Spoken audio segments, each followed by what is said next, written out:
BJA itu unit eselon 1 di Kementerian Keuangan yang tidak memiliki kantor vertikal di daerah, maka yang mensosialisasikannya di daerah itu adalah Direktorat Jenderal Perbendaharaan, dalam ini Kanwil Direktorat Jenderal Perbendaharaan, juga bisa KPPN juga untuk mensosialisasikan.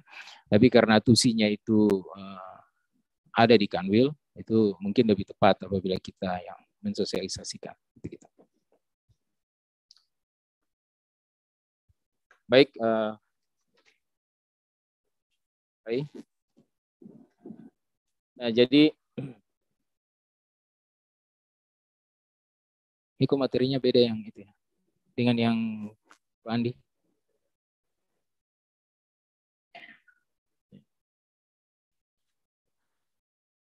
Nah, Bapak dan Ibu sekalian, jadi yang utama tadi sudah saya sampaikan next saja yang tadi.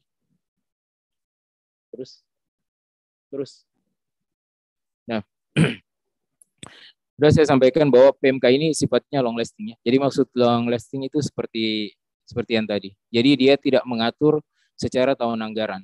Jadi misalnya PMK 208 yang sebelumnya, PMK 208 tahun 2020 itu adalah tata cara revisi anggaran tahun 2021 ya. Beda dengan yang sekarang ya. Bedanya tidak ada tahun ya. Jadi dia mengatur mungkin saja untuk revisi tahun ini dan juga tahun depan. Nanti kita lihat kalau misalnya ada hal-hal teknis yang perlu dirubah, yaitu mungkin saja nanti ada perubahan gitu. Nah, kemudian dasar hukumnya atau dasar penetapannya itu terutama adalah Undang-Undang tentang Keuangan Negara, Undang-Undang Nomor 17 tahun 2003. Kemudian ada peraturan tentang tata cara penyusunan RKKL itu PMK nomor. Kemudian ada PMK nomor 45 tahun 2013 ya. PMK 50 tahun 2018 tentang pelaksanaan APBN. Nah, itu ya Bapak Ibu. Tentang tata cara revisi ini menyebutkan tahun. Tetapi untuk PMK tahun 2022 ini itu tidak menyebutkan tahun. Jadi hanya tata cara revisi anggaran. Kemudian ada di pasal 38 itu ada terkait penyesuaian rumusan. Jadi ada penyesuaian rumusan bahwa Direktorat Jenderal Anggaran itu bisa melakukan revisi tanpa persetujuan DPR. Itu udah ada Undang-Undang APBN. Kalau memang itu tercantum di Undang-Undang APBN, itu bisa dilaksanakan. Karena selama ini baik dalam hal penetapan satuan 3 di tujuan DPR. Tapi kalau memang itu sudah di dalam Undang-Undang APBN, itu bisa saja langsung dilakukan revisi. Next. Lanjut. Nah ini jadi PMK itu dia terdiri dari 6 bab ya. Ada 40 ya. Pada 42 pasal dan kemudian ada lampiran-lampiran. Ini. Jadi ada ketentuan umum, pemrosesan, mekanisme, tema revisi, batas waktu dan Bapak dan Ibu sekalian, sebenarnya peraturan tentang anggaran itu sifatnya sangat teknis ya. Jadi saya melihat bahwa meskipun sifatnya sangat teknis, jadi selama ini hambatannya itu terutama terkait dengan aplikasi ya. Terutama terkait dengan aplikasi. Kalau tingkat pemahaman satuan kerja itu bisa kita edukasi pada saat melakukan konsultasi misalnya ya. Jadi Satker biasanya kalau mau mengajukan revisi dia nelpon, dia tanya ke petugas front office, ini bisa dilakukan revisi atau tidak, atau ini sesuai ketentuan atau tidak. Ataupun misalnya dia coba-coba langsung kirim, kemudian nanti petugas kami yang memeriksa, ini tidak bisa nanti dikembalikan. Nah, tapi sekarang kita menghadapi tantangan lain, yaitu terkait dengan implementasi sakti ya. Bahkan saya dengar di KPPN itu bulan Februari ini masih ada satuan kerja mengajukan UP ya, karena terkait penguasaan dalam aplikasi sakti. Gitu. Nah ini tantangan buat kita semua. Ya. Tapi untuk ketahuan Bapak dan Ibu sekalian, silakan kalau ada hambatan-hambatan terkait aplikasi, ya, ya. Nah, ini segera dikonsultasikan atau dikoreksikan karena ini memang sangat berpengaruh terhadap revisi Bapak dan Ibu sekalian.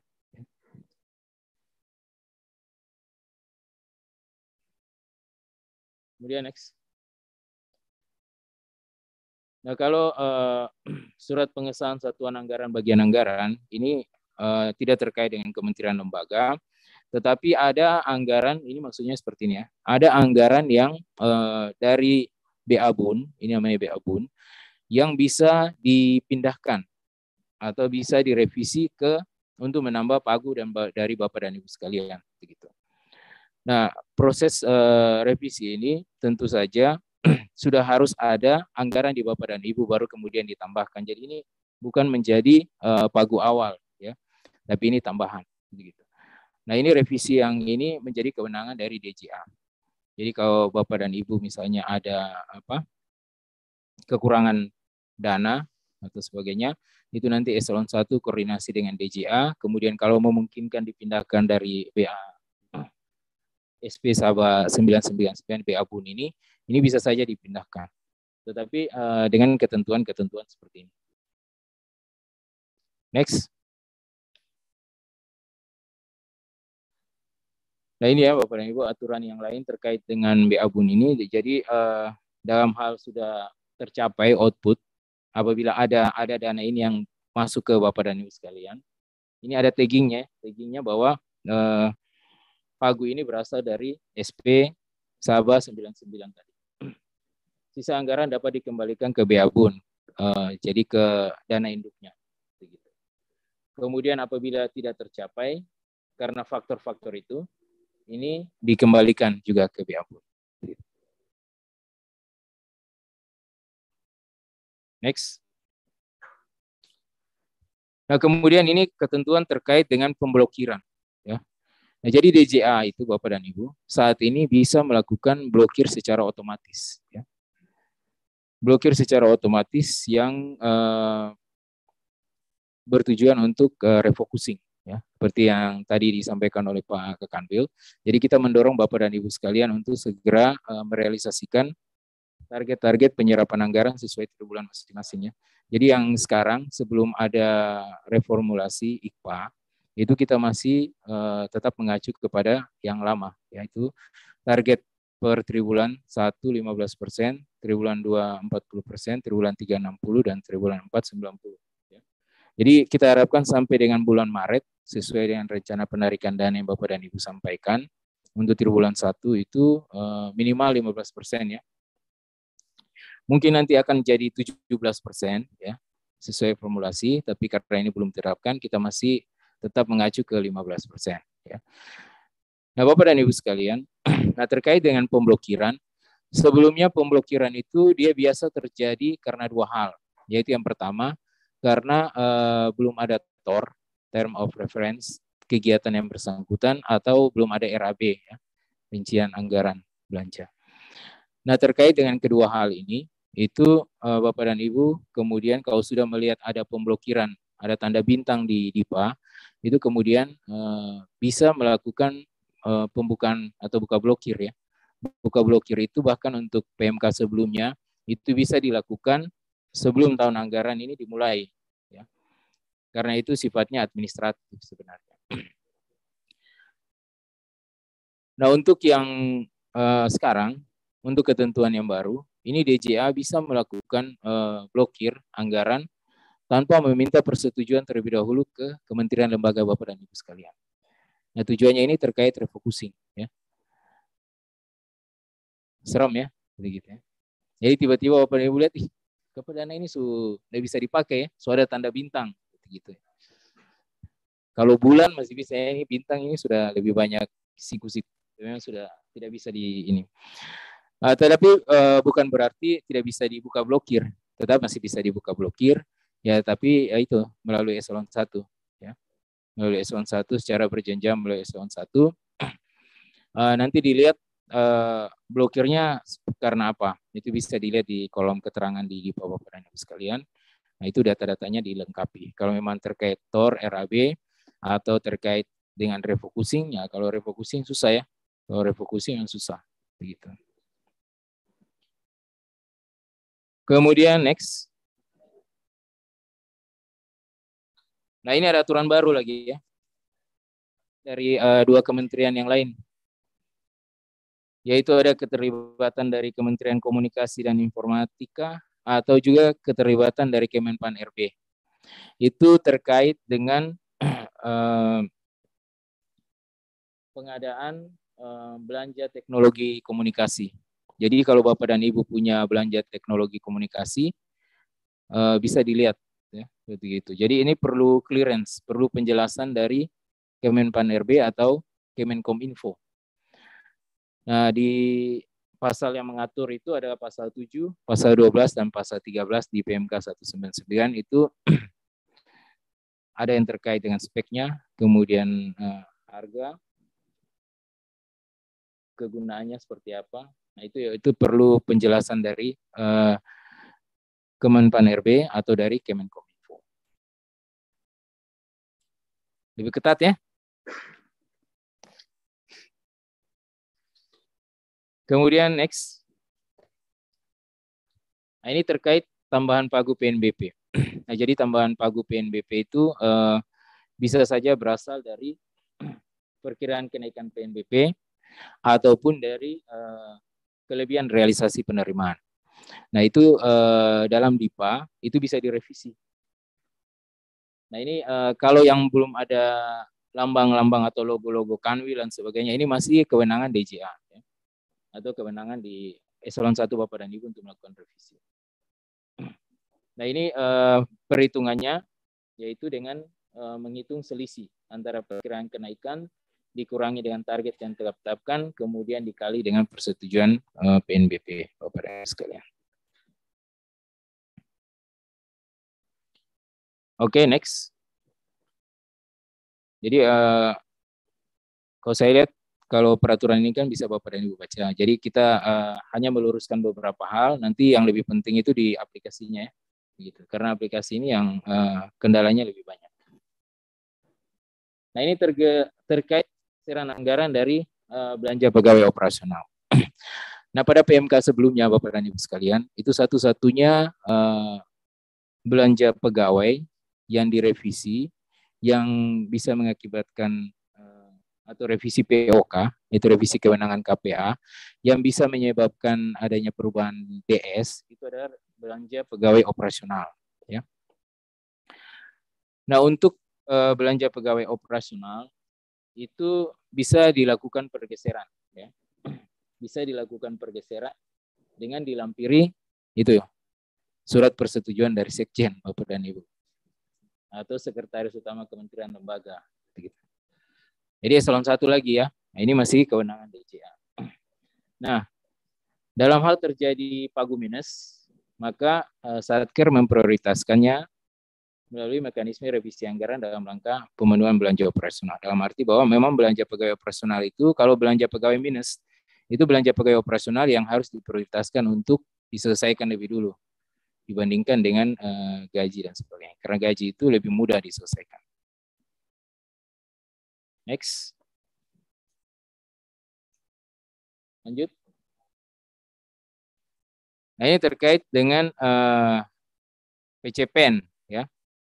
PCPN untuk kebutuhan internal Satker ke non PCPN. Pada PMK sebelumnya, PMK 208 itu tegas sekali dikatakan bahwa alokasi anggaran PCPN ini ada taggingnya, itu tidak bisa atau tidak diperkenankan digeser atau direvisi ke non PCPN. Ya. Itu udah tegas. Ya. Nah, kemudian pada PMK yang sekarang, PMK 199, ini rumusannya sedikit berubah. Ya. Alokasi anggaran untuk penanganan bencana non-alam, jadi sebutannya bencana non-alam. Ada bencana alam, ada bencana non-alam ya. Nah, Bapak dan Ibu tahu bencana alam seperti banjir, ya, gempa bumi. Nah, kalau bencana non-alam, jadi COVID ini digolongkan sebagai bencana non-alam. Jadi termasuk PCPN tidak diperkenankan untuk dilakukan pergeseran selain ke alokasi anggaran penanganan bencana non alam. Jadi sebenarnya sama saja, ya, sama saja. Kalau yang ini sama dengan yang di atas, masih sama ya. Artinya bahwa yang PCPN itu tidak bisa digeser ke selain PCPN. Nah, kita lihat yang di bawahnya. Ya. Nah, anggaran yang dialokasikan untuk belanja kebutuhan internal Satker dalam rangka penanganan bencana non alam, seperti misalnya pembelian masker, hand sanitizer, ini dapat direvisi atau dapat digeser ke anggaran selain untuk penanganan bencana non alam. Ini bisa dimengerti ya. Jadi kalau ada yang misalnya pengadaan maskernya terlalu banyak ya, berapa ton begitu, nah itu bisa digeser ke selain yang bencana non alam. Bisa dimengerti ya? Saya kalau hand sanitizer yang tahun lalu masih, ya tahun ini ada pengadaan, bisa direvisi ke tempat lain. Itu di. Oke, next. Nah ini terkait kewenangan. Jadi saya sampaikan tadi, kewenangan juga itu sangat penting ya.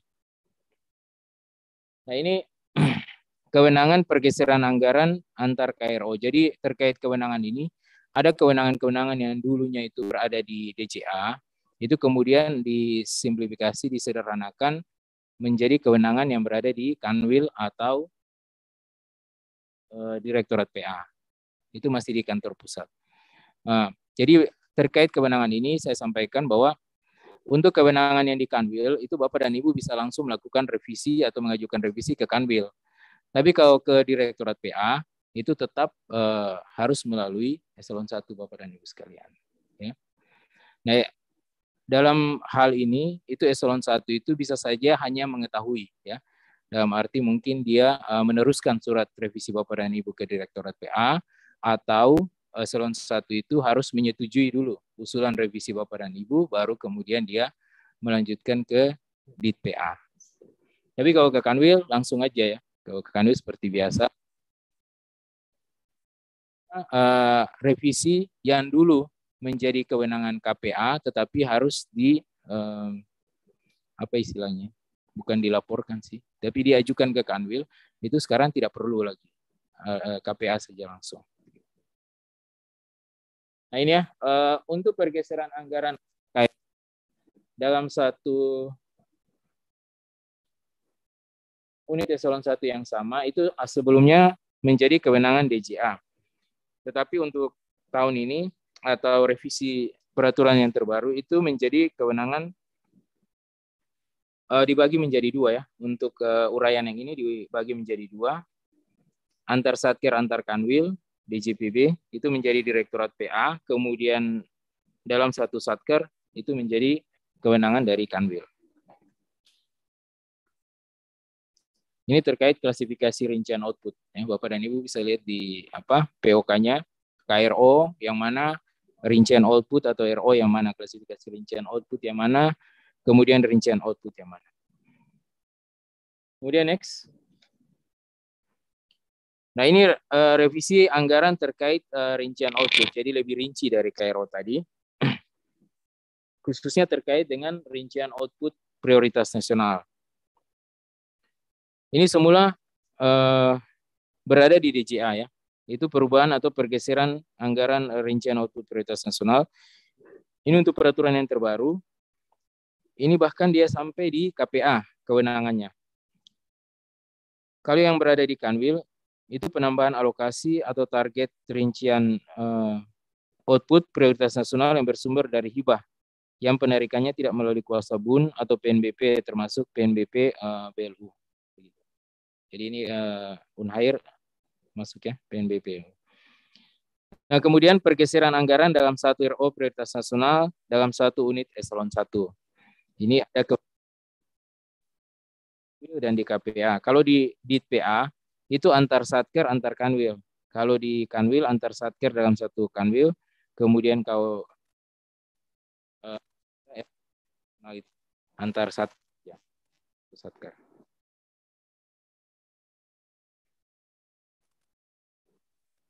Oke, next. Nah, ini terkait dalam satu Kemenak ya, atau di PUPR juga ada ya, di PUPR juga ada. Ini semua revisi itu awalnya itu berada kewenangannya di DJA. Tapi untuk yang peraturan yang terbaru, ini dia alihkan menjadi revisi berada di KPA saja, ya, di kuasa pengguna anggaran.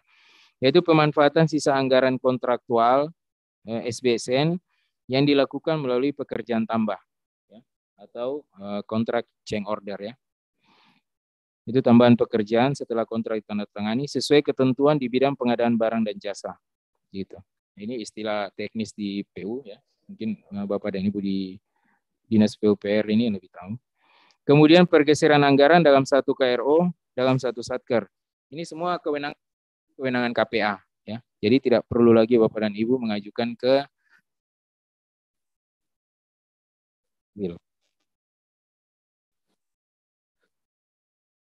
Next. Nah, ini pemutahiran data revisi POK. Nah, tadi sudah saya sampaikan kalau pemutahiran data revisi POK yang menjadi kewenangan KPA, itu dulunya berada di Kanwil. Jadi Bapak dan Ibu harus menyampaikan ke Kanwil. Tapi yang sekarang pemutahiran data revisi POK menjadi kewenangan KPA itu hanya di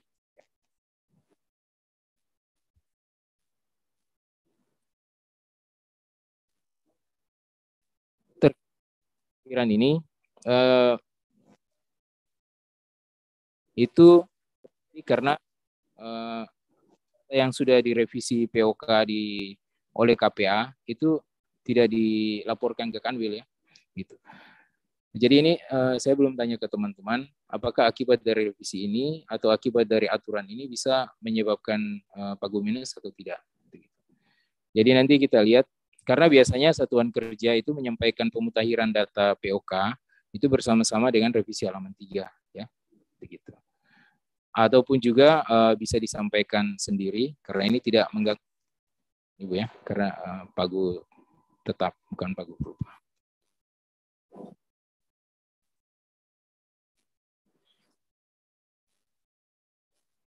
Terkait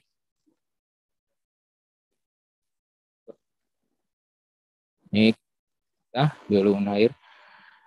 Ini tunggakan PNBP BLU tahun-tahun anggaran sebelumnya berada di DJA. Tetapi untuk peraturan yang terbaru itu bisa diselesaikan di Kanwil saja, Pak Rektor ya. Yang dari Unair. Jadi kalau ada tunggakan tahun-tahun anggaran sebelumnya bersumber dari PNBP BLU di Jen Next.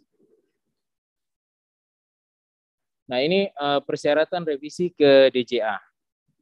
Bagian anggaran Kementerian Lembaga. Ini terkait dengan review aparat pengawas internal ya. Nah, ini semula dalam hal usulan revisi anggaran berkaitan dengan pagu anggaran berubah, pergeseran anggaran antar program, ini di pasal 7 dia menjadi revisi anggaran pagu berubah. Nah, jadi yang untuk yang angka 3 itu dihapus.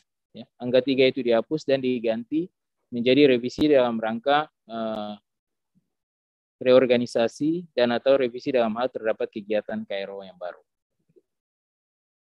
Nah, usulan revisi ini ke DJA karena harus memerlukan persetujuan dari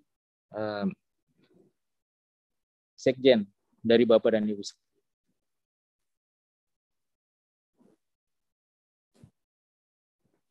Setelah sebelumnya direview oleh Next. Kalau yang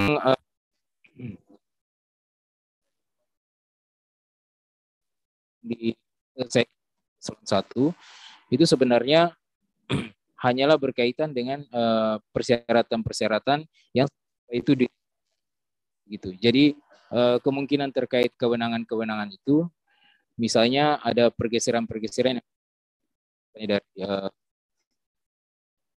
yang bukan PCPN dan sebagainya. Nah itu kan tadi secara umum tidak diperkenankan. Tapi kalau melihat dalam itu masih bisa diperkenankan. Begitu. Revisi ke DJA. Ini tadi. Jadi ini terkait dengan yang tadi sudah next.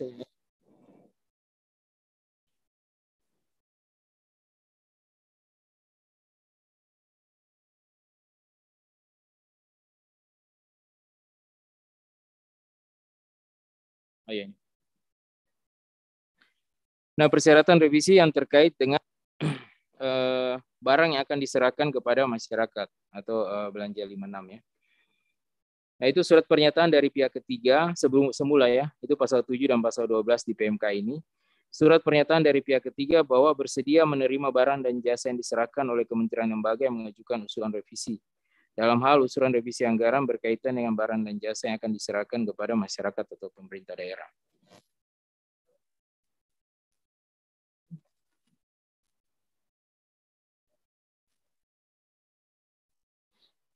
Itu niat sudah merealisasikan dan kemudian sisanya itu akan dioptimalisasi.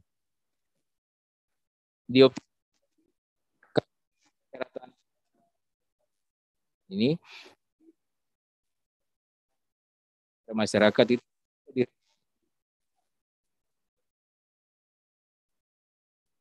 nah kalau misalnya di tempat lain ya itu memang harus persetujuan dari eselon 1 atau diajukan ke direktorat. Kalau yang di sini ya, saya baru dapat satu contoh, nah, belum lihat yang di satker yang lain, begitu. Jadi dalam hal usulan revisi anggaran terkait dengan akun 506, maka usulan anggaran dilengkapi dengan surat pernyataan dari pejabat eselon 1. Nah, begitu. Nah, jadi ada dua terkait dengan revisi ini. Jadi revisi ini bisa saja diteruskan oleh eselon 1 Bapak dan Ibu atau perlu persetujuan dari eselon 1 Bapak dan Ibu sekalian. Next. Ini terkait pihak lain yang terlibat dalam penelaahan. Jadi kegiatan penelaahan itu kegiatan yang dilaksanakan di DJA sebenarnya, di Direktorat Jenderal Anggaran. Dan Ibu yang sudah lama berkecimpung di bagian perencanaan atau penganggaran itu biasa melakukan pembahasan dengan Kanwil ya, yang lalu-lalu, kemudian dilanjutkan dengan penelaahan. Nah, tapi sekarang itu kegiatan penelaahan itu dilakukan oleh unit eselon 1 Bapak dan Ibu sekalian dengan DJA. Ya, dengan DJA. Nah, pada peraturan yang terbaru ini ada berbagai pihak yang dilibatkan. Begitu. Jadi misalnya dari Direktorat PNBP untuk membahas tentang pagu anggaran PNBP. Pada sebelumnya itu tidak ada pelibatan seperti itu. Kemudian Direktorat Jenderal Pengelolaan Pembiayaan Risiko, ini tusinya kan terkait dengan hibah. Itu dia kalau ada DIPA atau penelaahan DIPA terkait dengan hibah, dia dilibatkan. Kemudian Direktorat Jenderal Perimbangan Keuangan, itu kalau ada terkait dengan DIPA tugas pembantuan, itu dia dilibatkan. Kemudian Kementerian Perencanaan Pembangunan Nasional atau Bappenas itu bisa dilibatkan juga. Sebenarnya pembahasan DIPA untuk awal-awal itu kita biasa Bapeda juga kita libatkan ya, Bapeda dengan Kanwil. Tapi setelah itu Bapeda tidak dilibatkan, hanya Kanwil yang satuan kerja, dan kemudian sekitar tahun 2015 ya, itu kemudian bukan 2015, sekitar tahun-tahun 2009 ya, itu dialihkan semua ke DJA. Next. Ini persyaratan revisi ke DJPB yang memerlukan persetujuan eselon 1. Itu ada di pasal 12 dan 13 dari peraturan ini. Itu terkait dengan persetujuan pejabat eselon 1 berkaitan dengan pergeseran anggaran antar satker dan atau antar kegiatan. Jadi kalau antar satker antar kegiatan itu butuh persetujuan eselon 1 ya yang sekarang. Kemudian itu di Direktorat PA. Kalau di Kanwil itu surat persetujuan eselon 1 dalam hal usulan revisi anggaran berkaitan dengan pergeseran antar satker, pergeseran antar kegiatan, pergeseran antar program, penyelesaian tunggakan tahun anggaran sebelumnya kecuali yang bersumber dari PNBP BLU yang tadi ya. Kalau untuk tunggakan tahun sebelumnya di satker yang lain atau yang tidak bersumber dari PNBP BLU itu butuh persetujuan eselon 1 tapi diselesaikan di Kanwil ya. Kemudian pemanfaatan sisa anggaran kontraktual sakelola dari RO termasuk RO prioritas nasional kecuali yang bersumber dari PNBP BLU.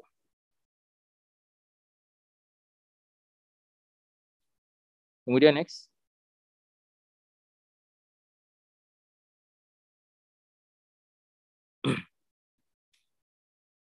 Ini mekanisme revisi. Next.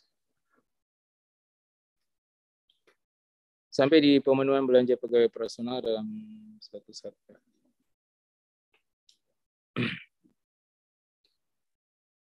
Di pasal 28, ini terkait dengan belanja pegawai operasional dalam satu satker ya. KPA dapat memproses usulan revisi anggaran dalam satu satker yang mengakibatkan perubahan jenis belanja dalam rangka pemenuhan belanja operasional. Ini kewenangan ini menjadi kewenangan Kanwil. Kalau sebelumnya di kewenangan KPA menjadi kewenangan Kanwil. Karena mengakibatkan perubahan DS. Nah, jadi itu yang saya bilang tadi, bahwa satu-satunya revisi POK yang lalu yang mengakibatkan perubahan DS itu di belanja pegawai operasional. Tapi saat ini sudah dialihkan menjadi kewenangan Kanwil. Lanjut, penyelesaian tunggakan. Nah, tunggakan tahun sebelumnya itu dapat dibayarkan melalui revisi tanpa melalui revisi anggaran. Ada beberapa satker yang menyampaikan keluhan terkait dengan tunggakan sebelumnya, misalnya terkait pembayaran honor pegawai honorer ya, honorer yang belum terbayar tahun sebelumnya dan akan dibayarkan pada tahun ini.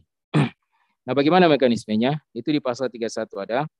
Tunggakan baik tahun anggaran sebelumnya maupun tahun-tahun anggaran sebelumnya, ini di Kemenak juga banyak terjadi ya. Itu dapat dibayarkan tanpa melalui mekanisme revisi sepanjang termasuk ke dalam jenis tunggakan yang dapat dibayarkan langsung sesuai diatur dalam Perdirjen. Ini Perdirjennya udah ada belum? Belum ada ya? Sabar ya, sedikit lagi. Perdirjennya belum ada. Kemudian alokasi anggaran untuk pembayaran tunggakan telah tersedia. Jadi kalau misalnya honor itu apabila sudah tersedia pembayarannya itu bisa dibayarkan. Kemudian akun untuk pembayaran tunggakan telah tersedia. Kalau akunnya ada, ya silakan dibayar untuk tunggakan-tunggakan sebelumnya. Ketiga persyaratan ini jadi satu Bapak dan Ibu sekalian ya. Jadi tidak pisah-pisah. Jadi Bapak dan Ibu jangan lihat misalnya dananya pagunya udah ada ya bisa dibayar, tapi akunnya tidak ada ya sama aja.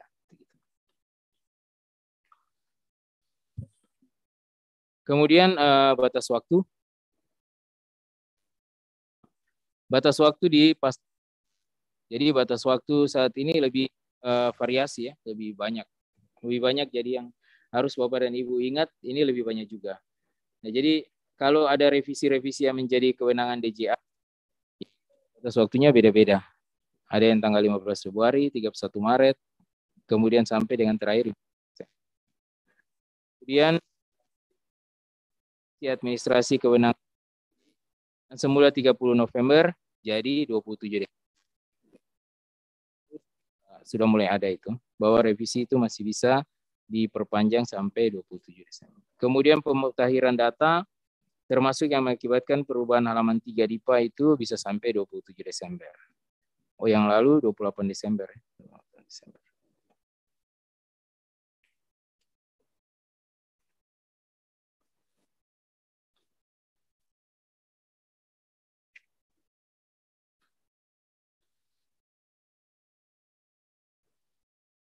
Lanjut. Nah, ini penyampaian pengesahan. Jadi kita sampaikan isi tambahan alamat yang dituju, yaitu ke Menteri Perencanaan Pembangunan Nasional, Kepala Badan Perencanaan Pembangunan Nasional. Ini yang terkait dengan kalau memang ada revisi itu. Dan Dirjen Pengelolaan Pembiayaan Risiko dalam hal revisi anggaran terkait pinjaman hibah. Itu di pasal 33. Oke, lanjut.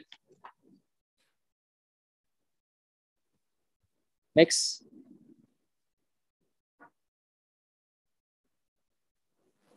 Bapak dan Ibu, ini materi terkait cara revisi anggaran.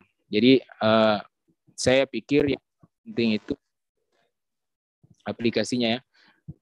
Tapi kalau memang ada yang ingin ditanyakan terkait materi ini, silakan Bapak dan Ibu menyampaikan. Apabila juga ada hambatan di satuan kerja Bapak dan Ibu terkait regulasi ini, silakan juga disampaikan. Bagaimana? Mau tanya jawab atau langsung? Silakan. Ya, baik. Terima kasih Pak Raymond atas pemaparannya. Berikutnya, mari kita simak materi aplikasi Sakti modul penganggaran yang akan dibawakan oleh Pegawai Bidang Pembinaan Pelaksanaan Anggaran 1 kepada Ibu Ismi Makfirah. Kami silakan.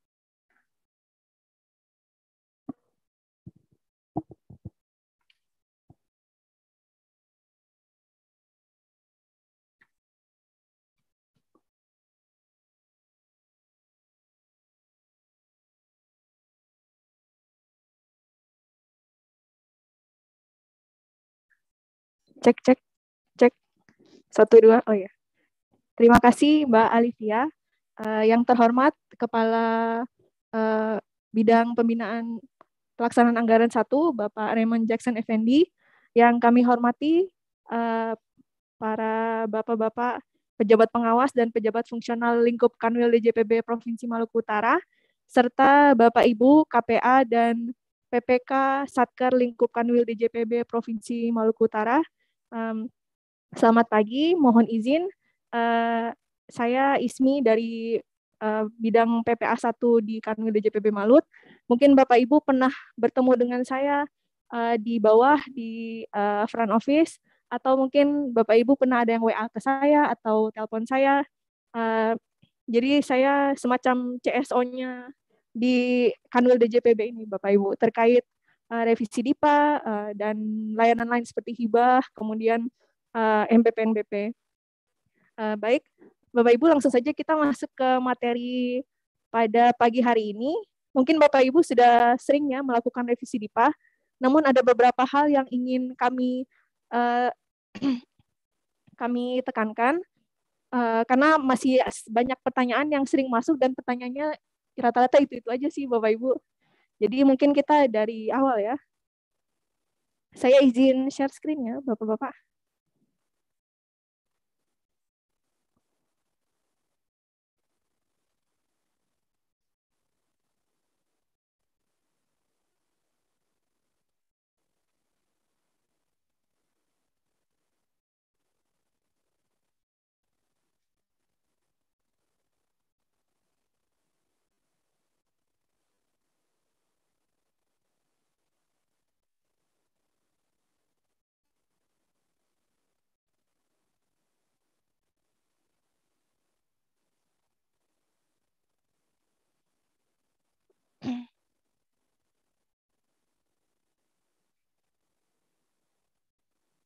Mohon maaf ada sedikit kendala.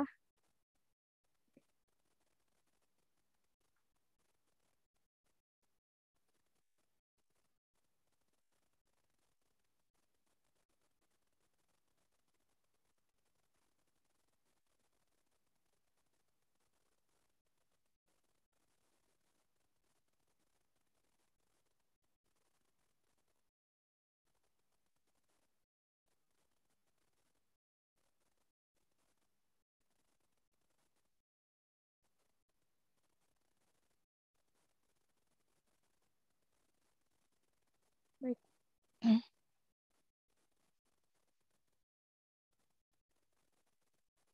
Jadi pada pagi hari ini saya akan menjelaskan 3 hal. Yang pertama, yang masih sering ditanyakan Satker, yaitu perbedaan antara revisi DIPA dan revisi POK di aplikasi, kemudian alur revisi secara umum, dan pertanyaan yang sering diajukan ke kami di CSO.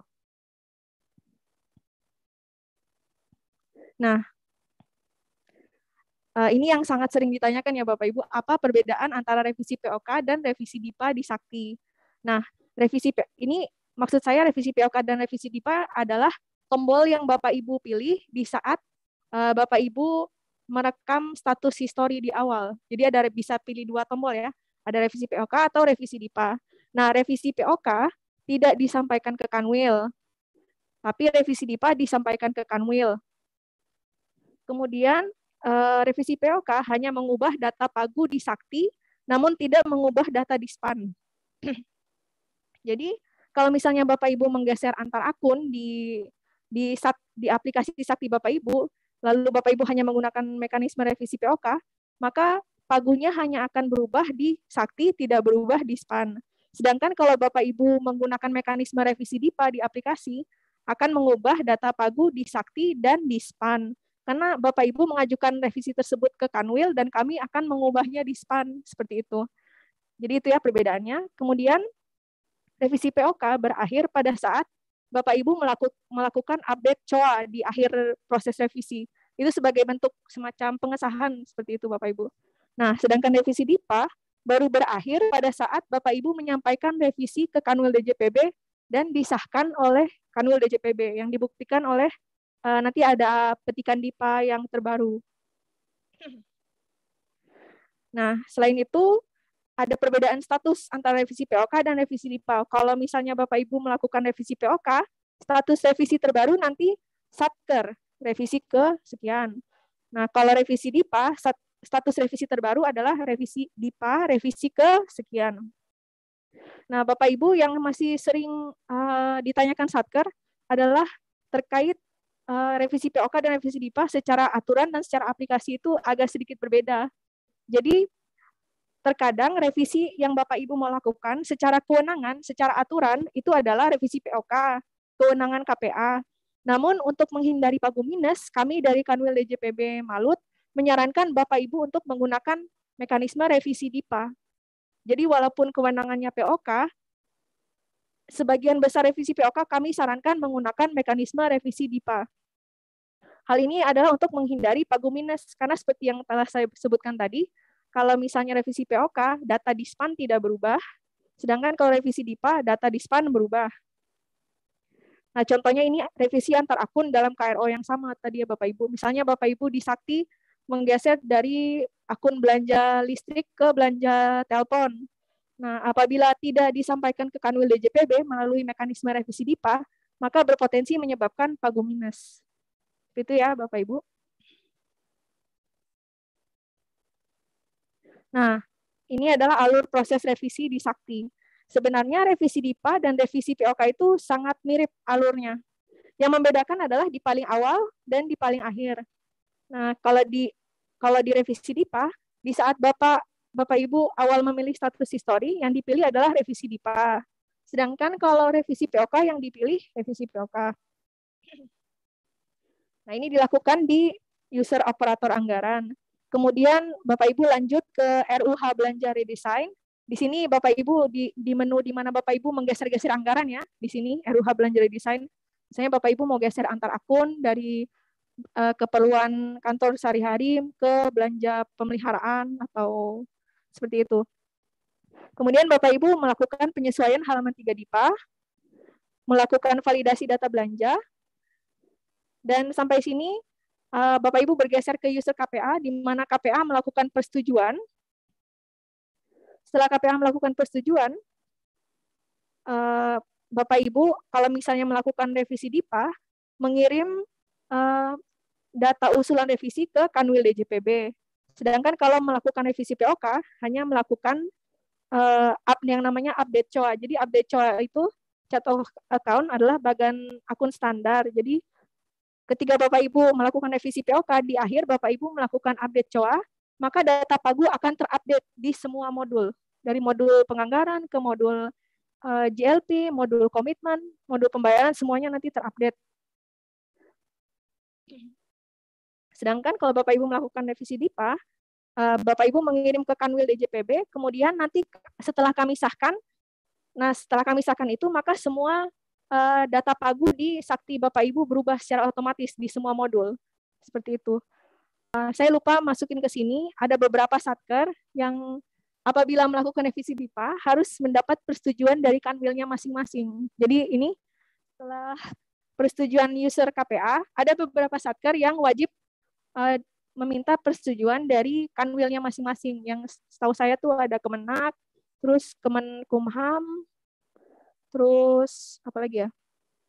Pengadilan Negeri, ya beberapa satker, tidak semua satker. Harus ada persetujuan dari user kanwil sebelum bisa, dari kanwil kementerian ya, sebelum bisa mengajukan ke kanwil DJPB. Seperti itu ya Bapak Ibu. Perbedaannya hanya di sini, di awal dan di akhir.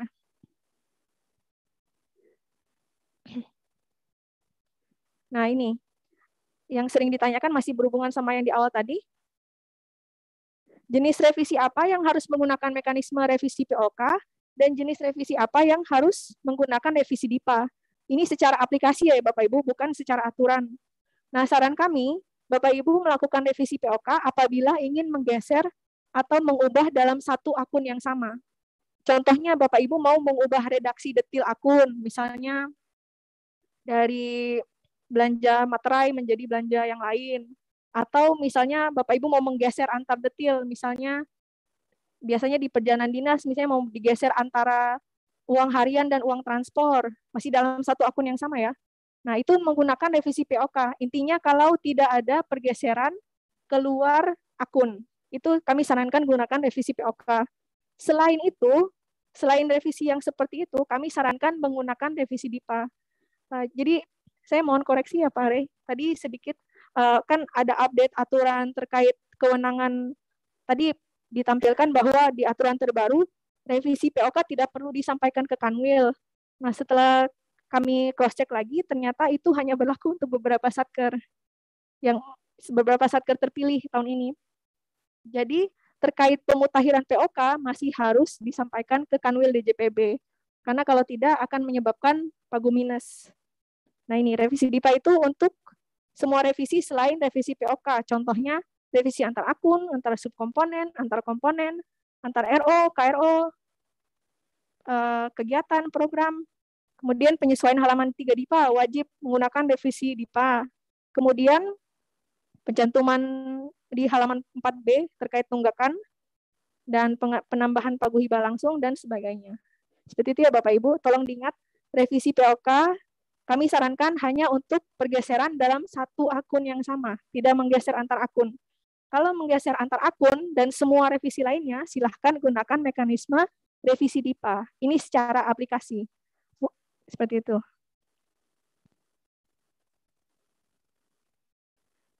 Nah, mungkin sekarang kita lanjut ke aplikasi ya Bapak Ibu.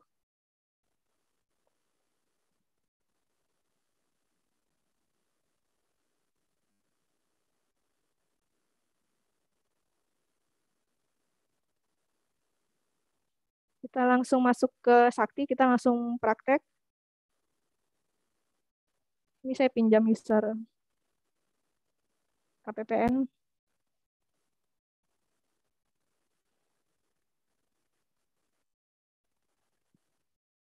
Ini login ke user operator ya. Nah, kita lihat, kita ke modul penganggaran. Apabila merekam revisi, usulan revisi baru, maka kita ke menu utility, memilih status history.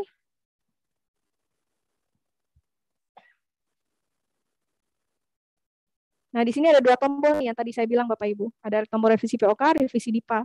Revisi POK hanya kalau pergeseran dalam satu akun, revisi DIPA apabila pergeseran antar akun dan semua revisi lainnya. Ini tadi malam sudah saya klik usulan revisi DIPA. Dia muncul, sebelum saya klik itu dia status terbaru adalah revisi ke-1, DIPA revisi ke-1. Kemudian setelah saya klik usulan revisi DIPA, dia statusnya menjadi usulan DIPA revisi kedua. Kalau misalnya saya klik revisi POK, nanti muncul usulan satker revisi kedua. Jadi ini ya, ini revisi POK, ini revisi DIPA. Nah, setelah kita merekam status history baru, tergantung kebutuhan Bapak Ibu. Apabila Bapak Ibu butuh untuk menggeser anggaran, Bapak Ibu bisa ke menu RUH belanja redesign.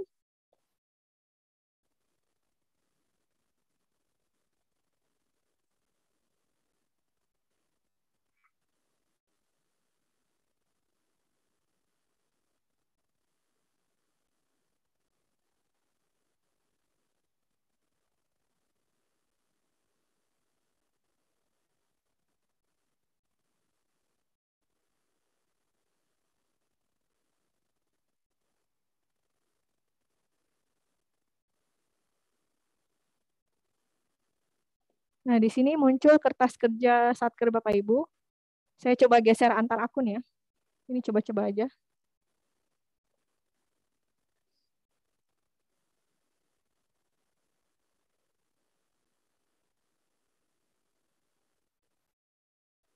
Nah, misalnya saya mau geser dari ini deh, yang gampang. Langganan listrik ke langganan telepon. Saya mau geser 1 juta dari sini ke sini.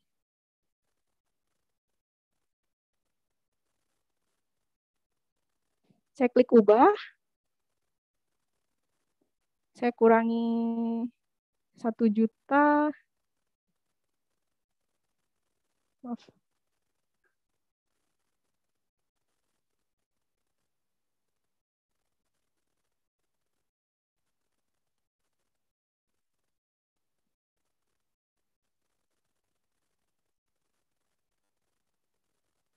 Ini saya kurangi 1 juta, kemudian yang ini saya tambah 1 juta. Langganan telepon jadi 24 juta. Oke. Nah, misalnya mau saya geser ini saja ya Bapak Ibu. Anggap saja yang saya geser ini saja.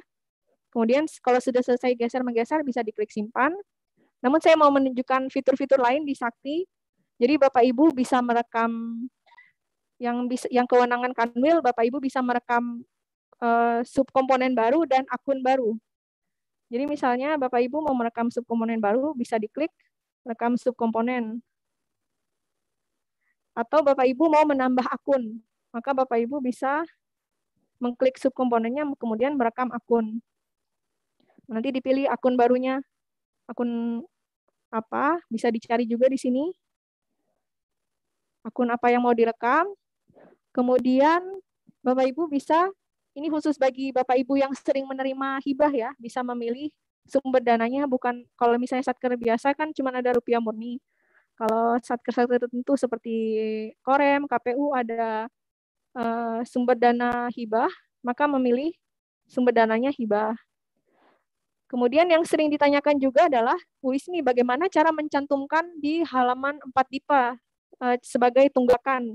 Nah, ada di sini, di form perekaman akun. Bisa dicatat di sini, misalnya ini tuh pembayaran tunggakan, misalnya ini tunggakan apa ya? Tahun lalu lupa bayar gaji PPNPN bulan Desember, ada satker seperti itu. Pembayaran tunggakan PPN, gaji PPNPN bulan Desember 2021, seperti itu. Nanti bisa disimpan.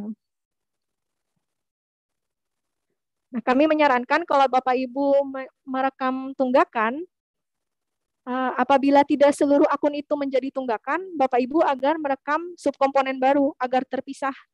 Jadi misalnya ada ini subkomponen keperluan sehari-hari, nanti rekam subkomponen baru khusus untuk tunggakan agar tidak seluruh akun itu menjadi tunggakan.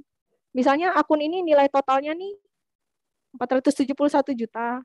Yang mau dibayarkan sebagai tunggakan hanya 23 juta. Gimana cara misahinnya? 52111 ada yang tunggakan dan ada yang untuk tahun anggaran berjalan. Nah, cara memisahkannya adalah dengan merekam subkomponen baru. Jadi Bapak Ibu merekam subkomponen baru dan di subkomponen baru itu Bapak Ibu merekam akun yang sama, kemudian merekam detail tunggakan. Seperti itu. Itu untuk memisahkan mana yang akan muncul di halaman 4 DIPA, mana yang tidak muncul. Karena kalau Bapak Ibu akun ini keseluruhannya langsung diubah, langsung seluruhnya menjadi halaman 4 DIPA, nanti di halaman 4 DIPA muncul tunggakan sebesar 471 juta. Seperti itu. Oke, mungkin itu saja untuk menu RUH belanja redesign. Saya anggap udah selesai ya. Tadi saya cuma geser 1 juta dari akun listrik ke akun belanja telepon. Kalau sudah selesai, saya simpan.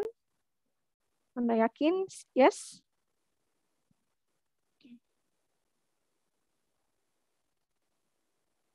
Berhasil tersimpan, kemudian Bapak Ibu bisa geser ke RPD bulanan. Biasanya kalau Bapak Ibu menggeser antar akun, biasanya ada yang merah.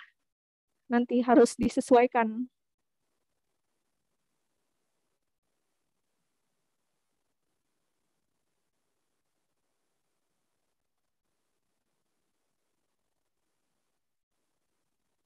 Nah, ini ada yang merah kan?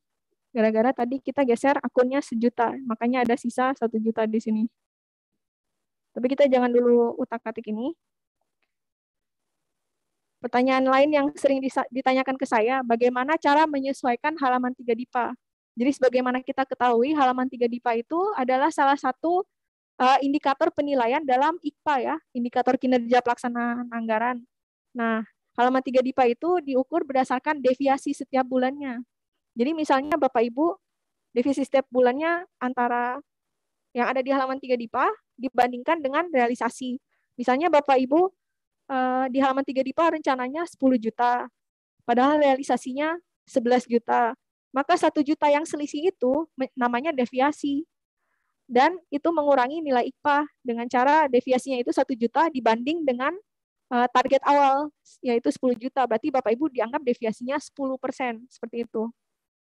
Nah, deviasinya itu tidak melihat apakah Bapak Ibu lebih atau kurang. Jadi, misalnya Bapak Ibu 10 juta tadi rencananya. Kemudian Bapak Ibu realisasinya 11 juta atau 9 juta di atas atau di bawah, sama saja deviasinya dihitung 10%. Seperti itu. Nah, kami di Kanwil DJPB menyarankan Bapak Ibu untuk menyesuaikan halaman 3 DIPA sampai per jenis belanja. Dan penekanannya adalah Bapak Ibu harus merencanakan dengan baik ke masa depan.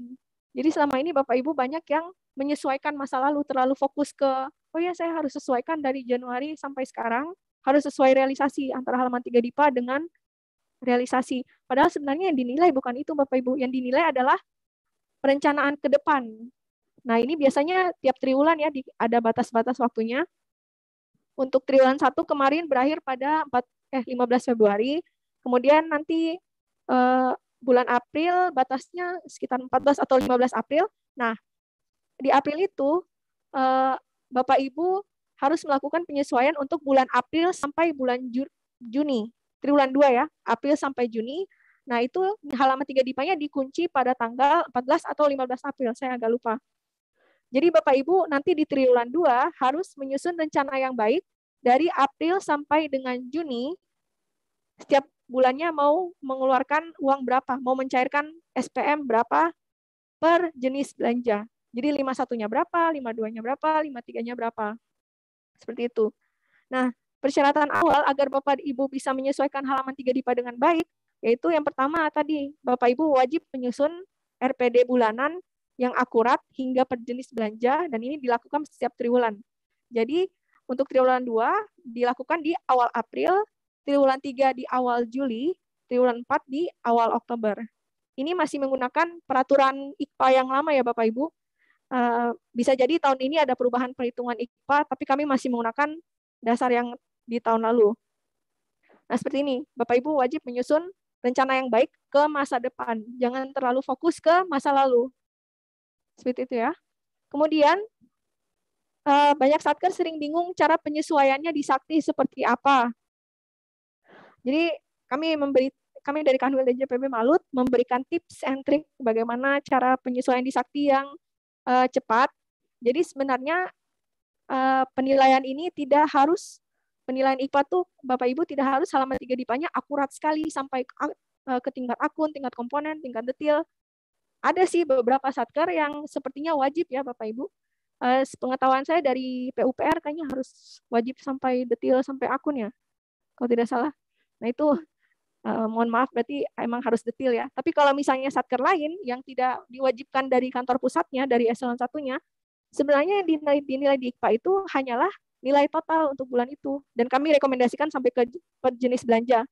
Nah,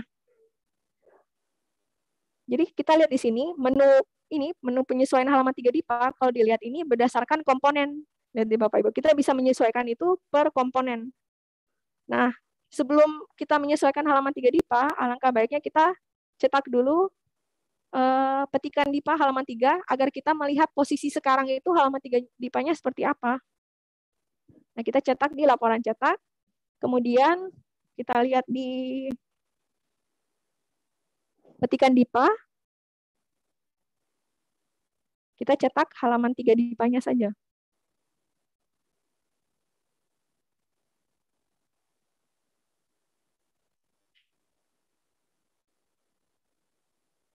Nah, ini anggap saja kita mau revisi untuk bulan April sampai bulan Juni ya. Kebetulan ini belum diisi nih, April sampai Juni.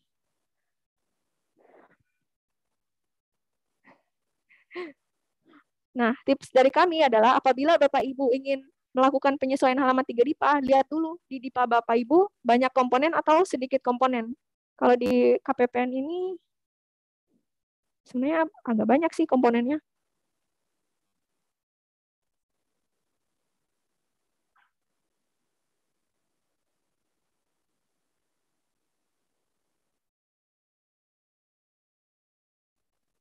Ini cukup banyak ya. Ada beberapa satker yang cuma 3 komponen, cuma 4 komponen. Nah, metode penyesuaiannya seperti apa? Menurut saya tergantung jumlah komponennya ya. Jadi kalau Bapak Ibu komponennya banyak, seperti yang saya tahu banyak tuh BPS, kemudian satker-satker polisi, itu banyak banget ya komponennya. Nah, metode penyesuaiannya dilakukan dengan menghitung selisih. Jadi seperti ini, Bu. Bapak Ibu, maksud saya menghitung selisih.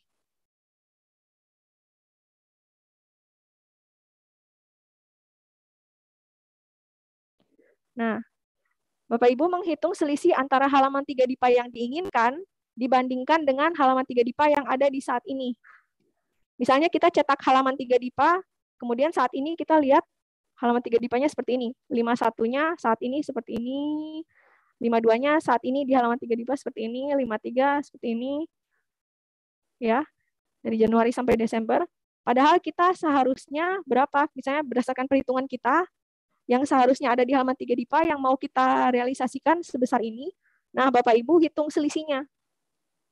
Misalnya saat ini di bulan April 51 ada 12 juta. Padahal Bapak Ibu sebenarnya cuma ingin mencairkan 10 juta. Maka selisihnya ini 2 juta.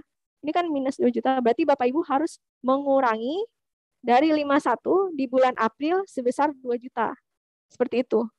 Ini dengan metode perhitungan selisih. Kalau misalnya Bapak Ibu komponennya banyak. Jadi Bapak Ibu mungkin bisa dibantu dengan Excel seperti ini. Jadi misalnya kalau seperti ini, misalnya 51 kelebihan 2 juta, berarti Bapak Ibu di aplikasi, Bapak Ibu cari komponen yang 51. Di sini cuma ada 1 komponen ya. Kemudian di bulan April, Bapak Ibu kurangi sebesar 2 juta. Ini perhitungan saya nggak sesuai dengan aplikasi yang di sini ya. Misalnya, di sini kelebihan 2 juta, maka Bapak Ibu menghapus dari April, nanti dihapus 2 juta, dikurangi 2 juta. Kemudian, di bulan Mei sebaliknya, misalnya ini kekurangan 2 juta. Aslinya di halaman 3 DIPA saat ini 8 juta, tapi Bapak Ibu mau realisasi 10 juta, maka selisihnya Bapak Ibu harus menambahkan 2 juta. Jadi Bapak Ibu harus menambahkan 2 juta ke bulan Mei. Seperti itu. Kemudian, setiap kali Bapak Ibu penyesuaian, apabila ada sisa di akhir, silakan dikurangi dari bulan-bulan di akhir. Seperti itu. Nah, itu metode yang pertama kalau banyak komponen. Bapak Ibu melakukan penyesuaian dengan menghitung selisih.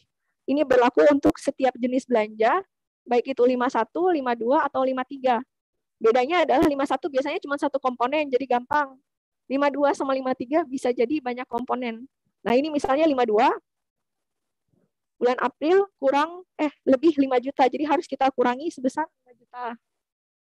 Maka di sini terserah, saya mau cari komponen yang mana, yang penting 52. Seperti itu. Misalnya saya pilih ini, 52, saya kurangi di April sebesar 5 juta. Seperti itu maksudnya, perhitungan selisih. Ya, jadi Bapak Ibu bandingkan halaman 3 DIPA yang tadi sudah di-download. Halaman 3 DIPA saat ini berapa? dibandingkan dengan yang Bapak Ibu inginkan berapa, selisihnya entah harus dikurangi atau ditambah. Seperti itu ya untuk metode selisih. Itu kalau saran kami kalau komponen Bapak Ibu banyak. Tapi kalau komponennya sedikit, seperti satker dinas-dinas, ada yang komponennya cuma 3, cuma 4. Nah, kami sarankan lakukan seperti KPPN ini. Jadi, semuanya digeser ke Desember terlebih dahulu. Bapak Ibu buka semua komponen satu persatu ini, diklik.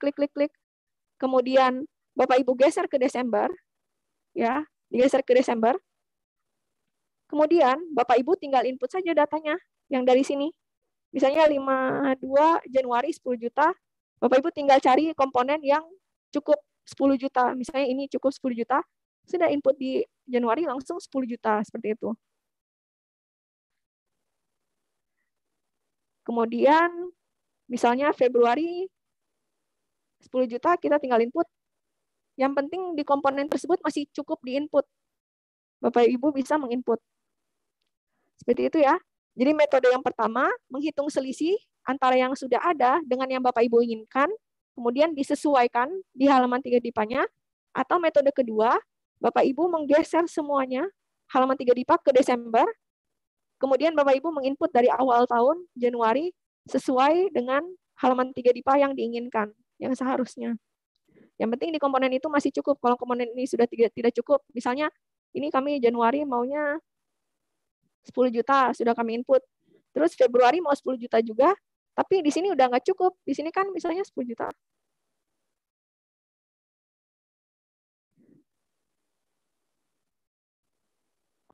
Di sini kan sisanya cuma 7 juta. Jadi Bapak Ibu untuk Februari, Bapak Ibu cari komponen lain yang masih cukup. Seperti itu. Ya, jadi halaman 3 DIPA agar disusun setiap triwulan, di awal triwulan, untuk 1 triwulan ke depan, berarti 3 bulan ya, per jenis belanja seakurat mungkin, Bapak Ibu. Karena ini selain untuk nilai IKPA Bapak Ibu bagus, ini juga sebagai bentuk perencanaan kas. Jadi akumulasi halaman 3 DIPA Bapak Ibu ini akan digunakan oleh kantor pusat DJPB untuk menghitung kebutuhan uang negara ini setiap bulannya berapa. Jadi informasi ini tuh sebenarnya sangat bermanfaat Bapak Ibu. Nah, itu sudah halaman 3 DIPA. Kemudian ini, yang sering ditanyakan ke saya, saat validasi data belanja, muncul keterangan gagal. Itu kenapa ya? Nah, ini contohnya nih. Saya tidak menyesuaikan halaman 3 DIPA, kemudian saya langsung validasi data belanja. Ini kan langkah selanjutnya ya. Saya langsung validasi data belanja.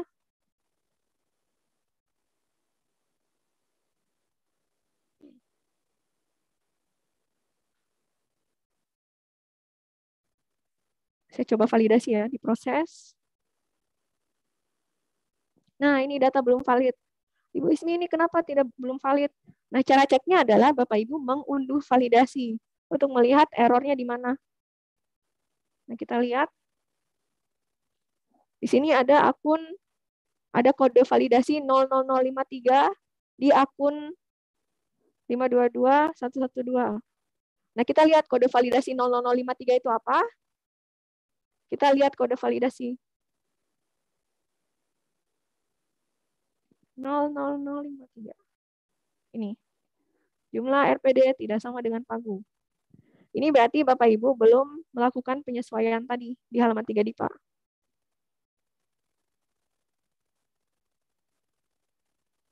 Jadi kita sesuaikan dulu halaman 3 DIPA-nya.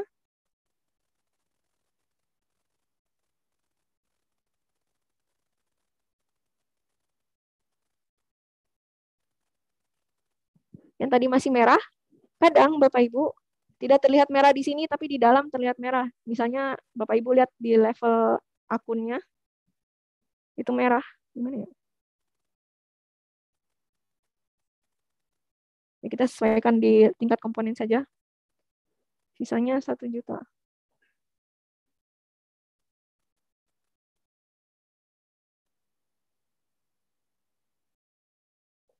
Setelah disesuaikan, disimpan. Coba kita validasi data belanja lagi ya.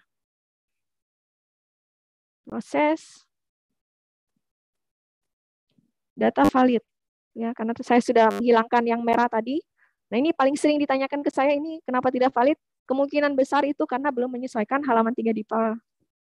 Nah, sekarang kita sudah selesai ya validasi data belanja. Jadi kita lanjut ke user KPA.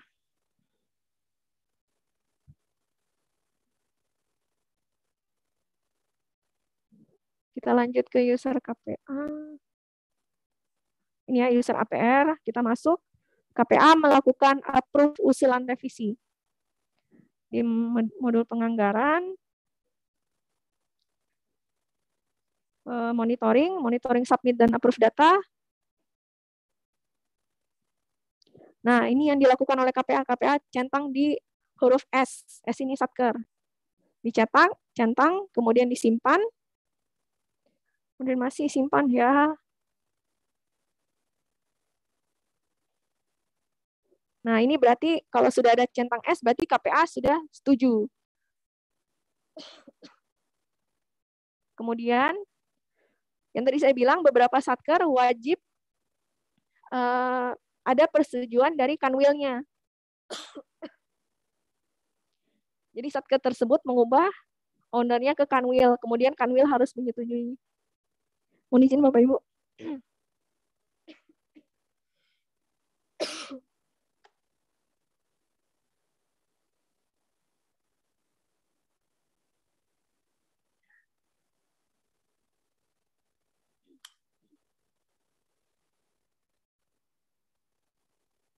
Sepertinya karena cuaca ya akhir-akhir ini hujan terus.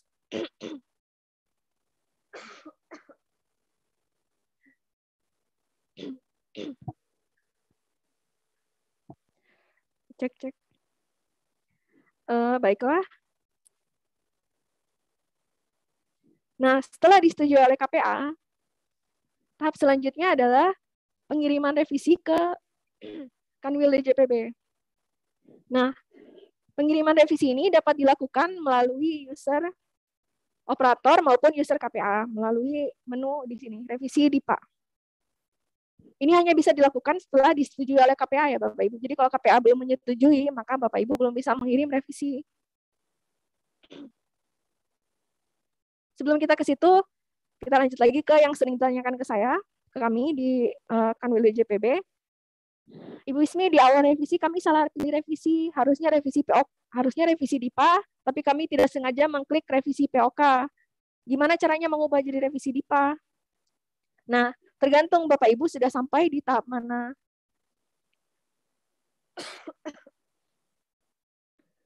Seperti yang sudah saya jelaskan tadi, revisi POK tahapan terakhirnya adalah update COA. Oh ya, saya belum menjelaskan. Update COA itu di sini.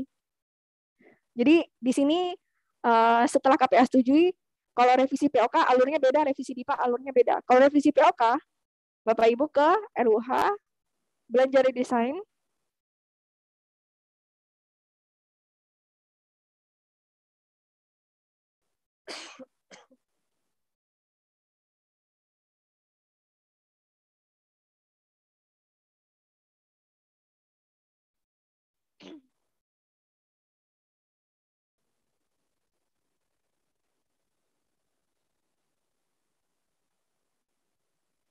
Nah, kalau Bapak Ibu revisi POK, tahap terakhirnya adalah mengklik tombol ini, revisi POK. Ini tidak menyala karena di awal saya pilihnya revisi DIPA.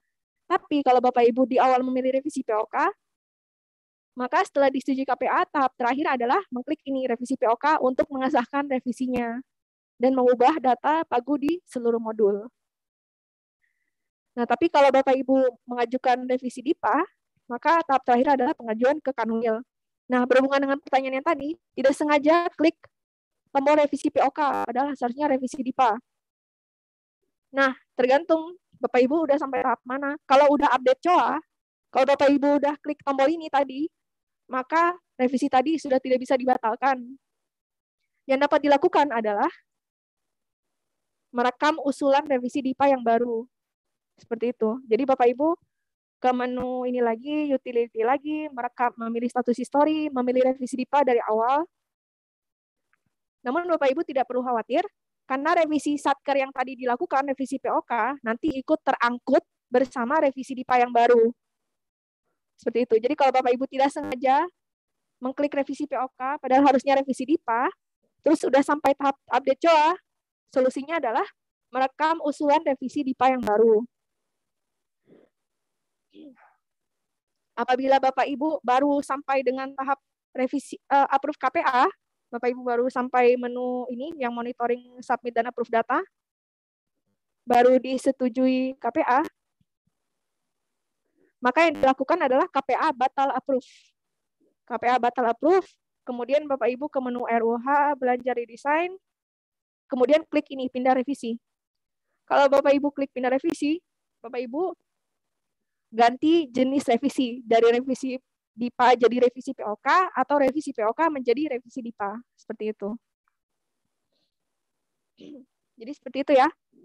Kalau sudah approve KPA, terus baru sadar salah pilih revisi, maka batal approve KPA, kemudian pindah revisi.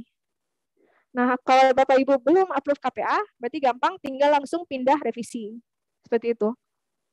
Ini yang dua hal di bawah ini berlaku untuk antara tidak sengaja pilih revisi POK atau tidak sengaja pilih revisi DIPA, mau mengubah jenis revisi, solusinya seperti ini ya, Bapak Ibu. Kalau sudah approve KPA, batal approve, kemudian pindah revisi. Kemudian yang sering ditanya, 1-2 minggu ini, sejak bulan Februari lah, Bu Ismi, pengajuan revisi sekarang dilakukan lewat aplikasi apa? Sebenarnya sudah kami umumkan di grup ya, Bapak Ibu. Mungkin belum semuanya bergabung di grup revisi.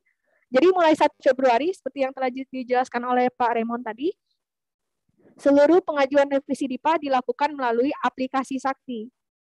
Pengajuan revisi ke Kanwil DJPB ya. Jadi 1 DJA sudah tidak digunakan untuk pengajuan revisi DIPA ke Kanwil. Menu yang digunakan adalah menu revisi DIPA, pengajuan revisi.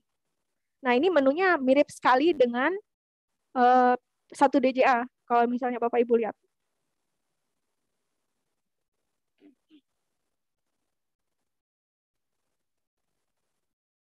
Seperti ini. Jadi Bapak Ibu tinggal menginput nomor surat, misalnya S.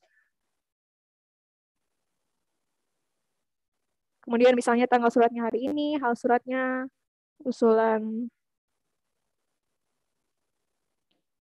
revisi anggaran, nama pejabatnya, misalnya KPA.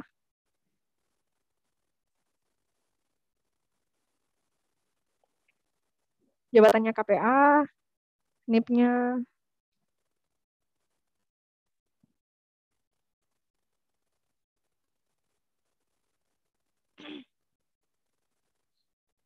Kewenangannya Kanwil DJPB, Bapak Ibu, ini yang berbeda dengan 1 DJA ya.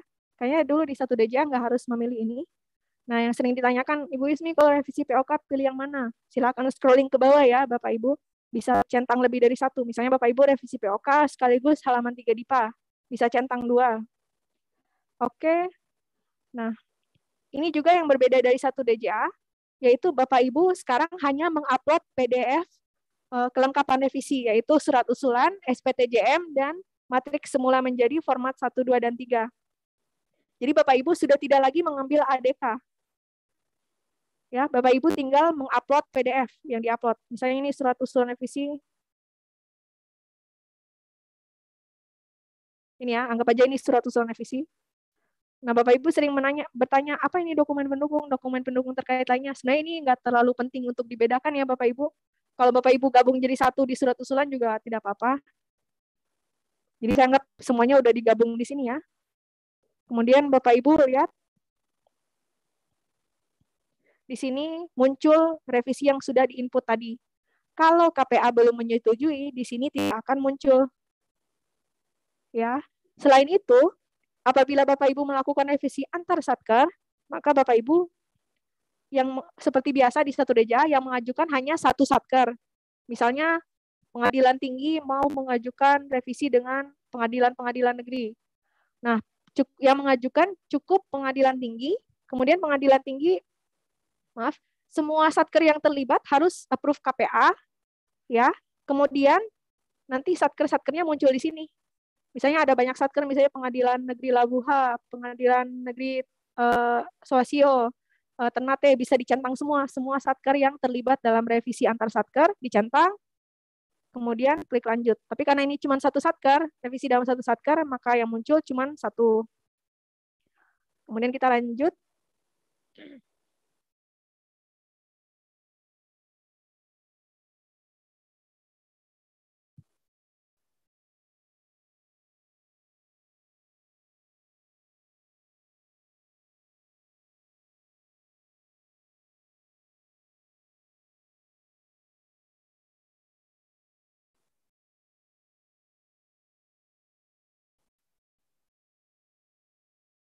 Sepertinya lagi bermasalah ya Bapak Ibu. Intinya tinggal ada satu tahap lagi, yaitu validasi kode OTP oleh KPA. Nah, nomor yang akan menerima OTP adalah nomor yang tercantum di sini. Berdasarkan pengalaman kami, sebagian satker yang tercantum di sini adalah KPA. Namun sebagian satker yang tercantum di sini adalah operator. Jadi kami kurang tahu sepertinya aplikasi Sakti itu menarik data apa sebenarnya. Tapi ada yang KPA, ada yang operator di sini. Ada juga satker yang mengontak kami bilang, ini nomor HP yang di sini tuh nggak tahu punya siapa. Nah, cara mengubahnya adalah ke KPPN untuk mengubah nomor yang menerima OTP. Nah, intinya di menu selanjutnya tinggal mengirim OTP, kemudian kode OTP masuk ke nomor KPA atau pejabat yang lain yang berwenang, yang berdasarkan yang muncul di sini. Kemudian setelah diinput, maka akan terkirim ke Kanwil DJPB. Nah, kalau sudah terkirim, Bapak Ibu bisa memonitor di sini. Monitoring revisi, nanti muncul di sini. Ya, ini kalau ditolak warna merah. Kalau diproses, ini sampai selesai tahap 4. Nah, Bapak Ibu mohon dicek ya, kalau sudah mengajukan revisi, jangan dibiarkan saja dan berasumsi bahwa akan diproses. Bisa saja kami tolak, penolakannya terlihat di sini. Nah, kalau ini satkernya yang minta untuk ditolak. Untuk penyesuaian halaman 3 DIPA. Ya, seperti itu ya Bapak Ibu. Sekarang pengajuan revisi melalui aplikasi Sakti, sudah bukan satu DJA. Oh ya, ada satu lagi. Ini pada saat mengajukan revisi ke Kanwil muncul error kewenangan revisi. Ini di tahap terakhir tadi Bapak Ibu. Setelah tahap pengajuan revisi, kemudian KPA menginput OTP, kadang ada error. Error kewenangan revisi. Artinya apa? Artinya revisi yang Bapak Ibu ajukan bukan kewenangan Kanwil DJPB. Nah, cara mengecek itu kewenangan Kanwil DJPB atau bukan, Bapak Ibu silakan cetak matriks semula menjadi format 1-3. Silakan Bapak Ibu cek apakah pagu totalnya berubah. Apakah ada pergeseran antar program teknis, pergeseran antar sumber dana, apakah ada pengurangan volume RO, atau perubahan pada anggaran yang diblokir. Karena ini semua bukan kewenangan Kanwil DJPB, jadi pasti nanti otomatis tertolak. Nah, perubahan pagu total ini bisa terjadi di satker-satker tertentu ya, tidak semua satker. Misalnya kalau ada satker yang menerima hibah langsung uang, nah itu wajar ada perubahan pagu total. Tapi kalau misalnya Bapak Ibu satker biasa kayak KPPN ini, terus ada perubahan pagu total, kemudian dikirim ke Kanwil, nanti ada validasi. Itu bukan kewenangan Kanwil. Seperti itu kewenangan DJA. Ya, seperti itu ya Bapak Ibu. Apabila masih belum terselesaikan masalahnya, bisa dikonsultasikan ke kami di Kanwil DJPB dengan mengirimkan matriks semula menjadi. Nah, ini satu lagi pertanyaan yang sering ditanyakan. Bagaimana cara menghapus usulan revisi? Usulan revisi hanya dapat dihapus apabila belum di-approve KPA. Ya, usulan revisi hanya dapat dihapus di user KPA. Jadi kalau KPA sudah approve, berarti harus batal approve.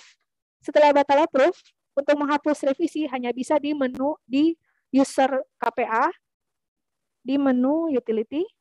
Nah, kalau di operator menu ini tidak ada ya. Tapi kalau di KPA ada hapus data.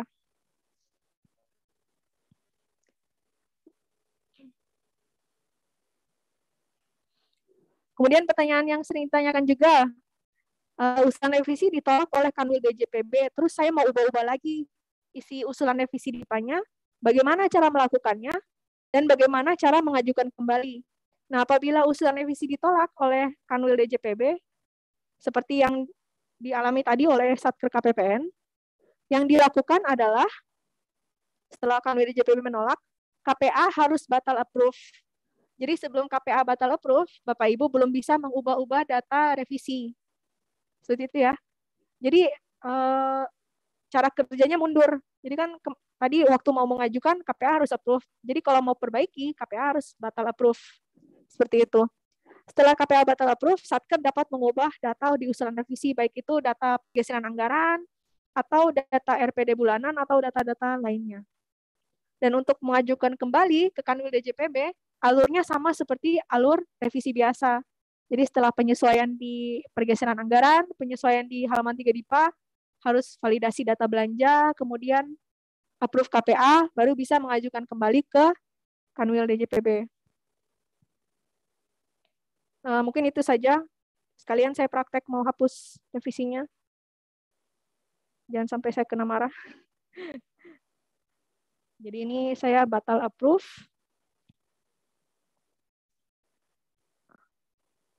Batal approve KPA. Kemudian kita hapus revisinya, hapus data. Oh ya, sebelum menghapus data, Bapak Ibu alangkah baiknya memilih status history terlebih dahulu untuk memastikan yang mau dihapus benar yang ini. Dan sampai Bapak Ibu pilih revisi sebelumnya terus dihapus. Ya, saya pilih usulan revisi DIPA. Yang paling baru ini yang mau dihapus. Kemudian ke menu hapus data.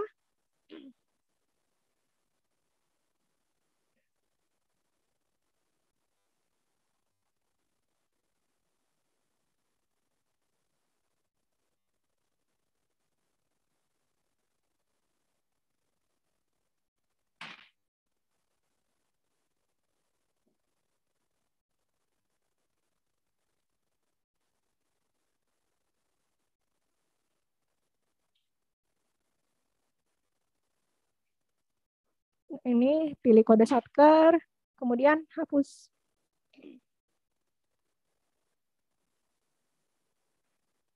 Oke, udah berhasil terhapus. Kita lihat status history yang paling baru adalah revisi DIPA yang terakhir. Ya, usulan DIPA yang tadi sudah terhapus. Oh ya, sebelum saya lupa, saya ingin mengingatkan lagi ya terkait halaman 3 DIPA tadi. Jangan lupa setelah penyesuaian agar dicetak kembali halaman 3 DIPA yang paling baru untuk memastikan bahwa sudah sesuai dengan yang Bapak Ibu inginkan, yang seharusnya. Ya, jadi untuk menyesuaikan halaman 3 DIPA sebelum mulai revisinya, jangan lupa cetak halaman 3 DIPA untuk lihat saat ini halaman 3 DIPA posisinya seperti apa. Kemudian setelah penyesuaian, jangan lupa dicetak kembali untuk memastikan angka-angka yang muncul di sini sesuai kemauan Bapak Ibu sekalian. Mungkin itu saja dari saya. Terima kasih atas perhatiannya. Saya kembalikan ke Mbak Alivia. Baik, terima kasih Bu Ismi, hadirin yang kami hormati. Selanjutnya kami persilahkan dari perwakilan KPPN ya, apabila ada pesan-pesan atau materi yang akan disampaikan.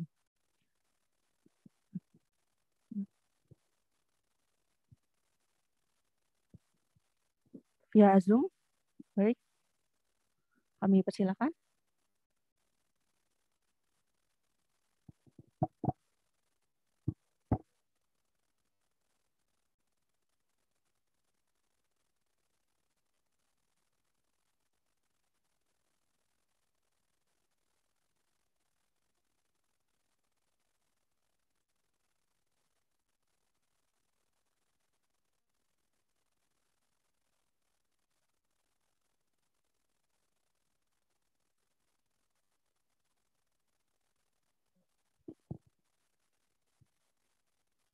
Masih di mute, Pak?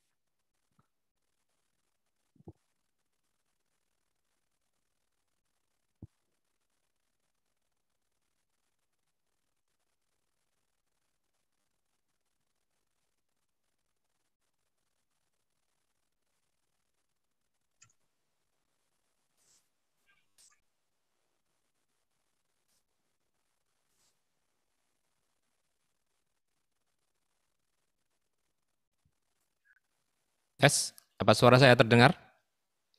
Sudah, Pak. Oke. Terima kasih. Assalamualaikum warahmatullahi wabarakatuh. Selamat siang Bapak Ibu sekalian. Mohon bisa ditampilkan tadi slide yang sudah saya kirim.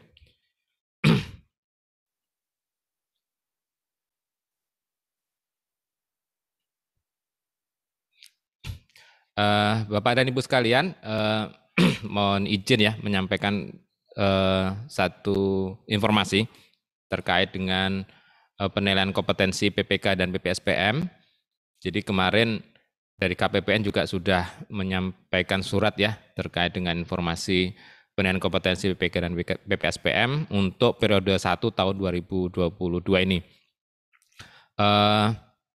Untuk periode 1 tahun 2022 ini nanti pendaftaran dari admin dari peserta ke admin itu nanti dibuka sampai tanggal 31 Maret 2022. Jadi langsung next saja ke alurnya ya, Mbak. Jadi untuk wilayah Ternate, untuk Satker KPPN Ternate ini masih sangat sedikit yang PPK, PPSPM yang mempunyai sertifikat ya. Untuk PPK sendiri kemarin kurang lebih baru 95 kalau salah 95 PPK yang mempunyai sertifikat PPK PPSPM.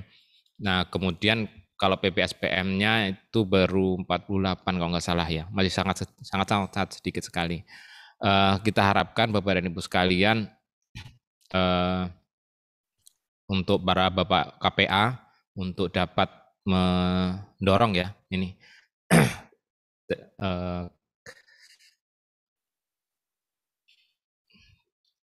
yang terakhir aja terus untuk informasi Bapak dan Ibu sekalian, kita sudah share di forum KPPN. Next, kita ke alurnya saja, ke alur.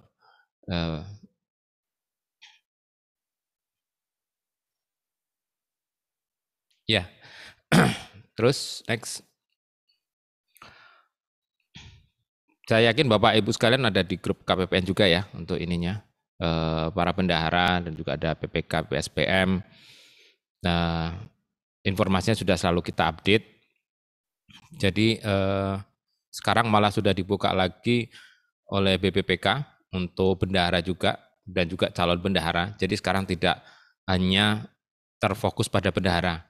Dengan adanya ND dari Direktur Sistem Perbendaharaan, maka diharapkan malah sekarang untuk bendahara PPK ataupun PPSPM itu ada kayak semacam calon yang nanti setiap saat bisa ditunjuk. Karena memang dinamika di Satker itu tidak bisa kita pungkiri terkait dengan mutasi ataupun juga promosi gitu ya, sangat bervariatif gitu, apalagi untuk teman-teman mungkin juga di Pemda gitu ya, di SKPD gitu, kadang-kadang untuk penunjukan PPK, PPSPM bendahara itu tidak setiap awal tahun bisa langsung dilaksanakan. Next Mbak, yang ini slide-nya, coba kita langsung ke slide yang alurnya ya. Terus jadi di PMK 219 Bapak dan Ibu sekalian ini dikasih tenggang waktu 6 tahun ya sejak PMK ini diterbitkan untuk masa peralihan. Jadi nanti setelah itu nanti mungkin ujiannya lebih berat lagi ya, sama seperti bendahara. Kemarin kan kita bendahara ada masa peralihan dari sejak terbitnya Perpres 7 tahun 2016 itu sampai dengan 4 tahun itu diberi kelonggaran untuk masa penerbitan sertifikat bendahara. Nah sekarang untuk teman-teman yang kemarin gitu ya, kemarin mungkin lupa atau mungkin tidak sempat ya, sekarang kan harus ikuti learning gitu, dan syaratnya mungkin lebih susah daripada mereka yang kemarin sebelum tahun 2020 mengikuti in-passing seperti itu. Nah, begitu juga dengan ini nanti Bapak Ibu sekalian, nanti kedepannya juga akan menjadi persyaratan ketika PPK atau PSPM itu mengelola APBN. Sama seperti bendahara yang harus mempunyai BNT. Kalau PPK namanya PNT, kalau PSPM namanya SNT gitu ya. Nah, ini jadi nanti syarat untuk mengelola APBN. Next di alur terakhir. Terus ya ini ya sebenarnya Bapak dan Ibu sekalian untuk alurnya, untuk alur pendaftaran PPK PSPM sangat simpel ya. Yang pertama pastikan dulu dari Satker itu mempunyai user admin. Nanti jika tidak atau belum mempunyai user admin, nanti bisa dimintakan formnya ke saya gitu ya, kalau KPPN bisa ke saya atau teman-teman CSO KPPN.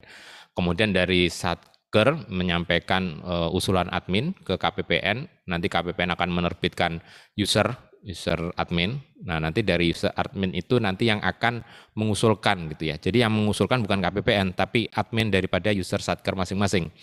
Nah, nanti di user admin ini dia bisa merekam. Pertama adalah merekam user, para PPK ataupun calon PPK yang akan mengikuti penilaian. Jadi kembali lagi tidak terbatas PPK ataupun PPSPM.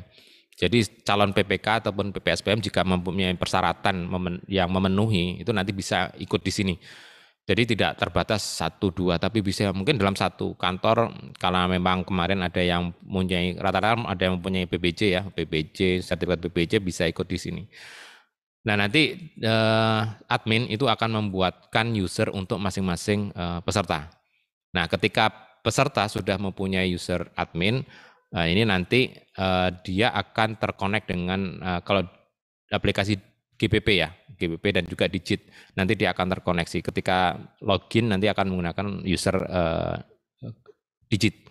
Nah, kalau ditemukan kendala dalam login ke aplikasi Simas Paten, ini namanya aplikasi Simas Paten, nanti silakan nanti untuk dikoordinasikan dengan teman-teman di CSO atau di KPPN. Nah, setelah si peserta mempunyai user Simas Paten, nanti bisa melakukan perekaman secara mandiri. Jadi di situ ada persyaratan seperti pendidikan, pangkat, kemudian diklat, kemudian ada pengalaman. Nah, kalau pengalaman di sini bisa diupload nanti SK terkait dengan pengalaman kemarin-kemarin, apakah sebagai PPK, sebagai PPSPM, bendahara dan sebagainya, nanti bisa diupload di situ. Kalau diklat bisa seperti diklat BBJ ataupun diklat pelatihan PPK juga bisa diupload di situ. Nah, nanti silahkan dilengkapi di situ persyaratannya. Bapak Ibu jangan khawatir kalau mamanya saya ini dokumennya belum ada gitu ya, dilanjutkan saja. Karena nanti ketika Bapak dan Ibu sudah melengkapi, mamanya ada yang kurang, nanti dikirim ke admin.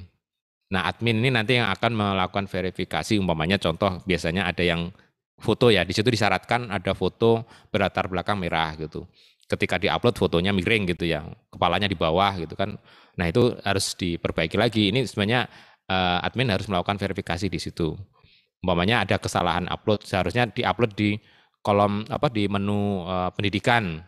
Ternyata yang diupload di kolom menu pendidikan adalah mungkin pangkat gitu. Nanti kan salah, itu bisa nanti diperbaiki ulang. Kemudian ketika nanti dari admin sudah melakukan verifikasi, Bapak dan Ibu sekalian, itu nanti dikirim ke KPPN. KPPN juga nanti akan melakukan verifikasi, kira-kira ada yang kurang, ada yang salah. Nah, nanti kalau ada yang salah kita kembalikan dulu. Nanti kemudian baru dikirim ke unit penyelenggara di kantor pusat ya, kalau kita namanya di Direktorat Sistem Perbendaharaan. Nah, nanti dari Direktorat Sistem Perbendaharaan itu nanti akan yang melakukan verifikasi Bapak Ibu sekalian. Jadi verifikasi nanti langsung ke user masing-masing peserta.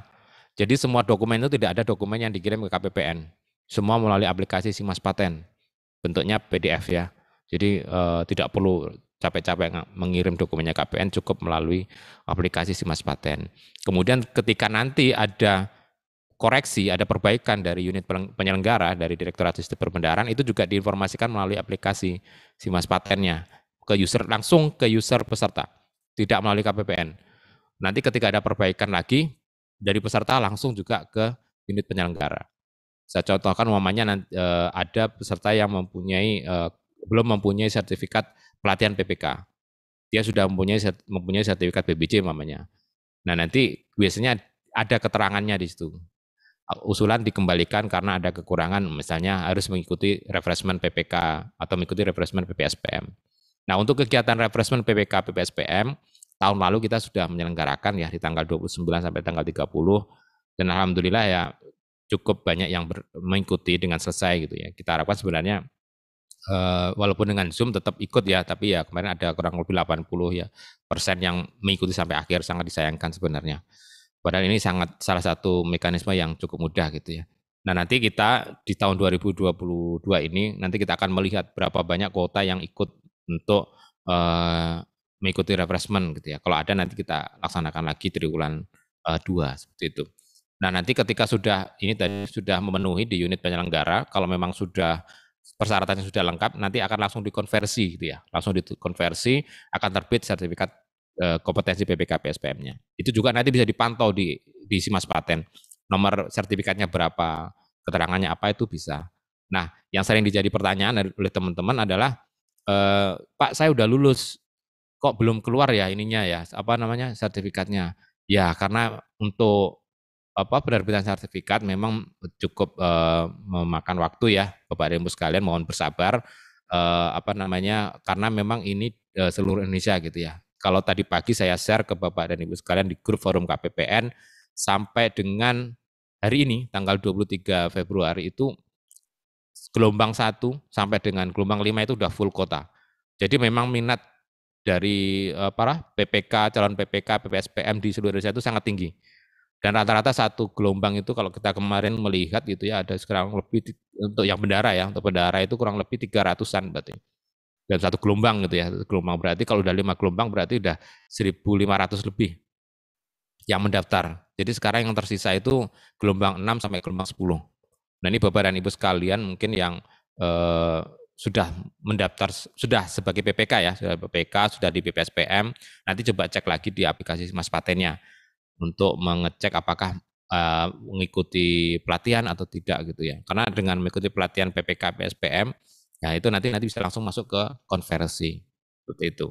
Nah ini kita harapkan Bapak dan Ibu sekalian, kalau di forum ini ada Bapak KPA, kita harapkan untuk mendorong ya para PPK PSPM-nya. Kalau ada PPK PSPM-nya, kita harapkan sama-sama ini kita mendaftar ya untuk penilaian kompetensi PPK dan PSPM. Karena ini nanti itu tadi hanya sama seperti dengan bendahara, karena kedepannya pasti ini jadi syarat untuk pengelolaan APBN. Ya kita umpamakan kalau kita mempunyai mobil gitu ya, kita mobil sertifikatnya kayak SIM gitu loh. SIM sebagai syarat kita untuk mendapatkan lisensi bahwasanya memang kita berkompeten mengendarai mobil tersebut gitu ya. Begitu juga dengan sertifikat PPK atau PSPM, ketika kita sudah mempunyai sertifikat maka kita dianggap berkompeten untuk mengelola APBN, memegang tanggung jawab sebagai PPK ataupun PPSPM. Kalau mempunyai mobil tidak mempunyai SIM bisa mengendarai ya bisa aja sebenarnya, tapi kalau di lalu lintas, kalau di jalan gitu pasti kan deg-degan gitu ya, kalau ada ada pemeriksaan gitu kan, merasa kita was-was seperti itu. Nah, Bapak dan Ibu sekalian, terkait pengumuman ini ada 6 metode ya, 6 metode terkait dengan penilaian kompetensi PPK PSPM. Bapak dan Ibu sekalian nanti bisa nanti minta filenya ini ke panitia terkait dengan penilaian ini, ataupun nanti bisa langsung kontak saya kalau memang ada yang mau ditanyakan terkait dengan penilaian kompetensi PPK dan PPSPM ini. Mungkin itu saja yang dapat saya sampaikan Bapak dan Ibu sekalian terkait dengan penilaian kompetensi PPK PSPM. Terima kasih banyak kepada Mbak Isming dan panitia yang sudah memberikan waktu kepada KPPN Ternate. Saya cukupkan. Terima kasih. Assalamualaikum warahmatullahi wabarakatuh.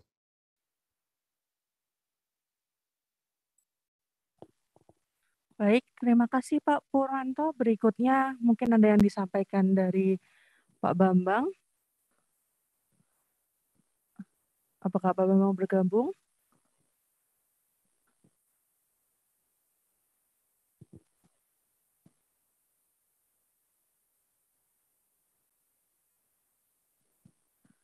Masih di mute. Oke, baik, terima kasih. Masih di mute, Pak. Oke, sudah ya? Sudah, Pak. Oke, baik, terima kasih Mbak Via. Mungkin 5 menit sedikit saja saya menyambung dengan apa yang disampaikan oleh Mas Pur tadi. Mohon izin Bapak dan Ibu peserta yang bergabung pada pagi hingga siang hari ini. Mohon izin saya Bambang dari bidang SKKI, Kanwil DJP Provinsi Maluku Utara. Mungkin sedikit saja menyambung dari apa yang sudah disampaikan oleh Pak Purwanto terkait dengan kompetensi pejabat perbendaharaan. Tadi sudah lebih banyak disampaikan terkait dengan PPK dan PPSPM. Mungkin kami akan sedikit menyampaikan, tadi sudah disinggung sebenarnya dengan Mas Pur mengenai bendahara gitu ya. Memang syarat pengangkatan bendahara itu kan cuma satu ya, satu-satunya syarat pegawai atau pejabat bisa diangkat sebagai bendahara itu hanya bahwa yang bersangkutan memiliki sertifikat bendahara. Kenapa? Karena masa peralihan untuk PP 7 tahun 2016 sudah berakhir pada Januari 2020. Tadi sudah disampaikan oleh Mas Pur bahwa proses atau prosedur yang harus dilalui kemudian menjadi berbeda, gitu ya. Artinya berbeda mungkin karena proses atau masa transisi atau masa peralihannya sudah selesai, maka menjadi dalam tanda kutip seperti lebih sulit, lebih menantang seperti itu. Kemudian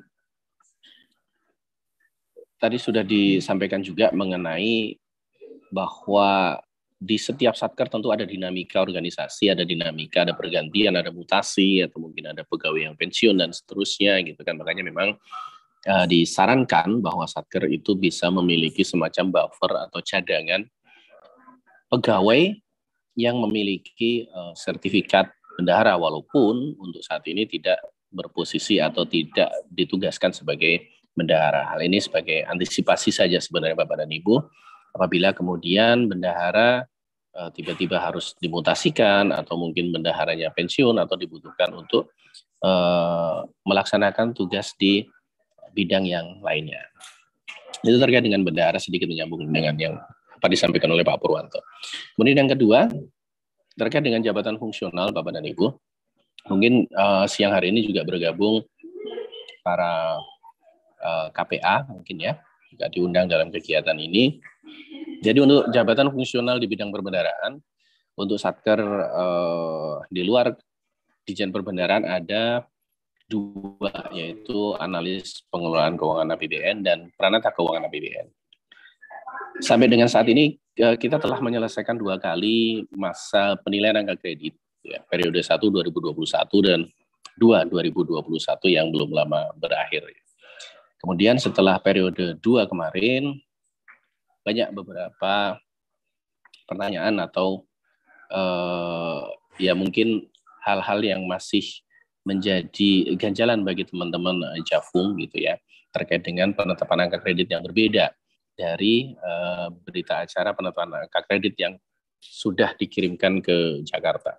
Jadi kami sampaikan bahwa proses penilaian angka kredit memang tidak final di Kanwil, tidak final di Maluku Utara, tapi masih memerlukan satu proses validasi dan verifikasi di tingkat pusat, gitu ya.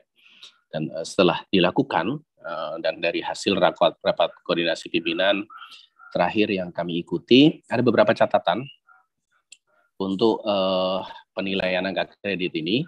Di antaranya adalah ada dokumen-dokumen yang tidak lengkap diupload oleh teman-teman jabatan fungsional.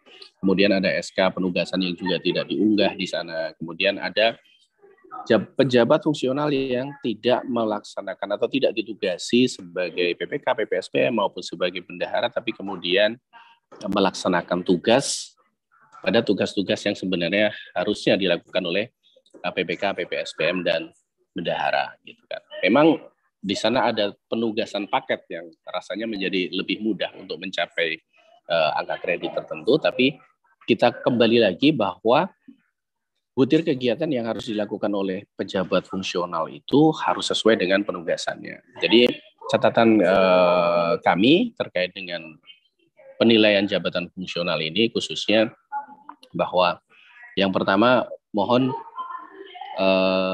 para pimpinan unit, para pimpinan satker untuk memberikan porsi tugas atau pekerjaan yang sesuai dengan tugas atau penetapan penugasan dari para pejabat fungsional ini. Tujuannya adalah supaya para pejabat fungsional PK APBN maupun APK APBN ini kemudian memiliki kesempatan, memiliki peluang untuk bisa memenuhi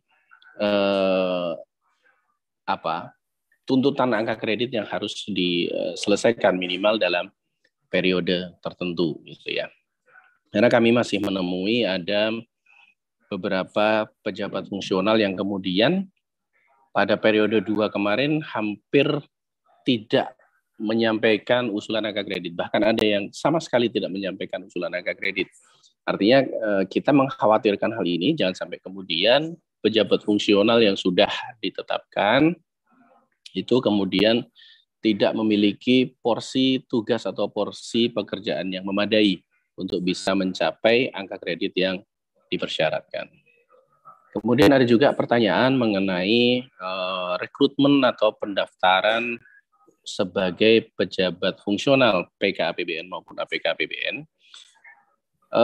Yang dapat kami sampaikan adalah bahwa rekrutmen ini menjadi kebijakan di setiap kementerian dan lembaga Bapak dan Ibu masing-masing gitu ya. Jadi bukan semata-mata kemudian Ditjen Perbendaharaan atau Kementerian Keuangan yang membuka lowongan atau membuka formasi, tapi kementerian lembaga yang menentukan ada berapa formasi yang bisa diisi untuk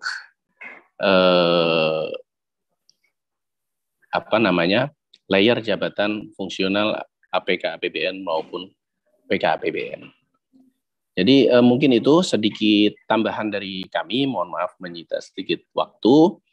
Intinya adalah kami mohon awareness kita bersama bahwa di tengah-tengah kita ada para pejabat fungsional yang memiliki tugas yang sudah ditentukan gitu ya, butir-butir kegiatannya. Jadi mohon bisa kita sama-sama bekerja untuk memberi ruang, memberi kesempatan, sekaligus juga untuk memberikan pembinaan kepada para jafung perbendaharaan untuk melaksanakan tugas dan bisa mencapai nilai angka kredit yang dipersyaratkan supaya kemudian karir dan jenjang pangkatnya bisa berjalan dengan baik dan lancar.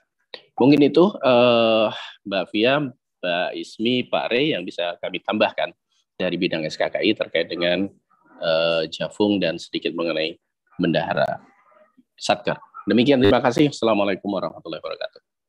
Waalaikumsalam warahmatullahi wabarakatuh. Terima kasih Pak Bambang. Hadirin yang kami hormati, selanjutnya kami akan mengadakan pengukuran indeks edukasi dan komunikasi yang akan dilakukan melalui post-test.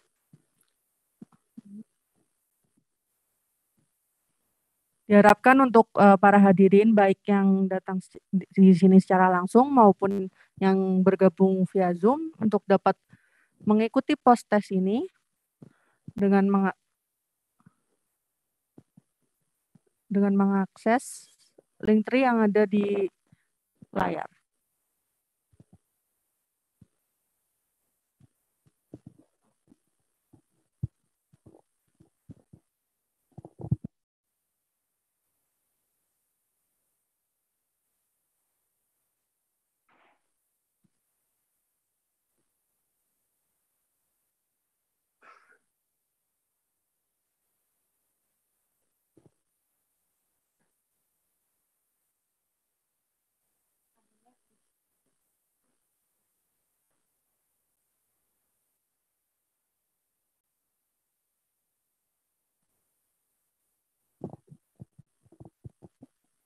Baik, Bapak Ibu, post-testnya bisa diakses di link tree /revisi Kanwil Malut 2022, diklik di bagian post-test. Diharapkan untuk seluruh hadirin untuk mengikuti post-test ini.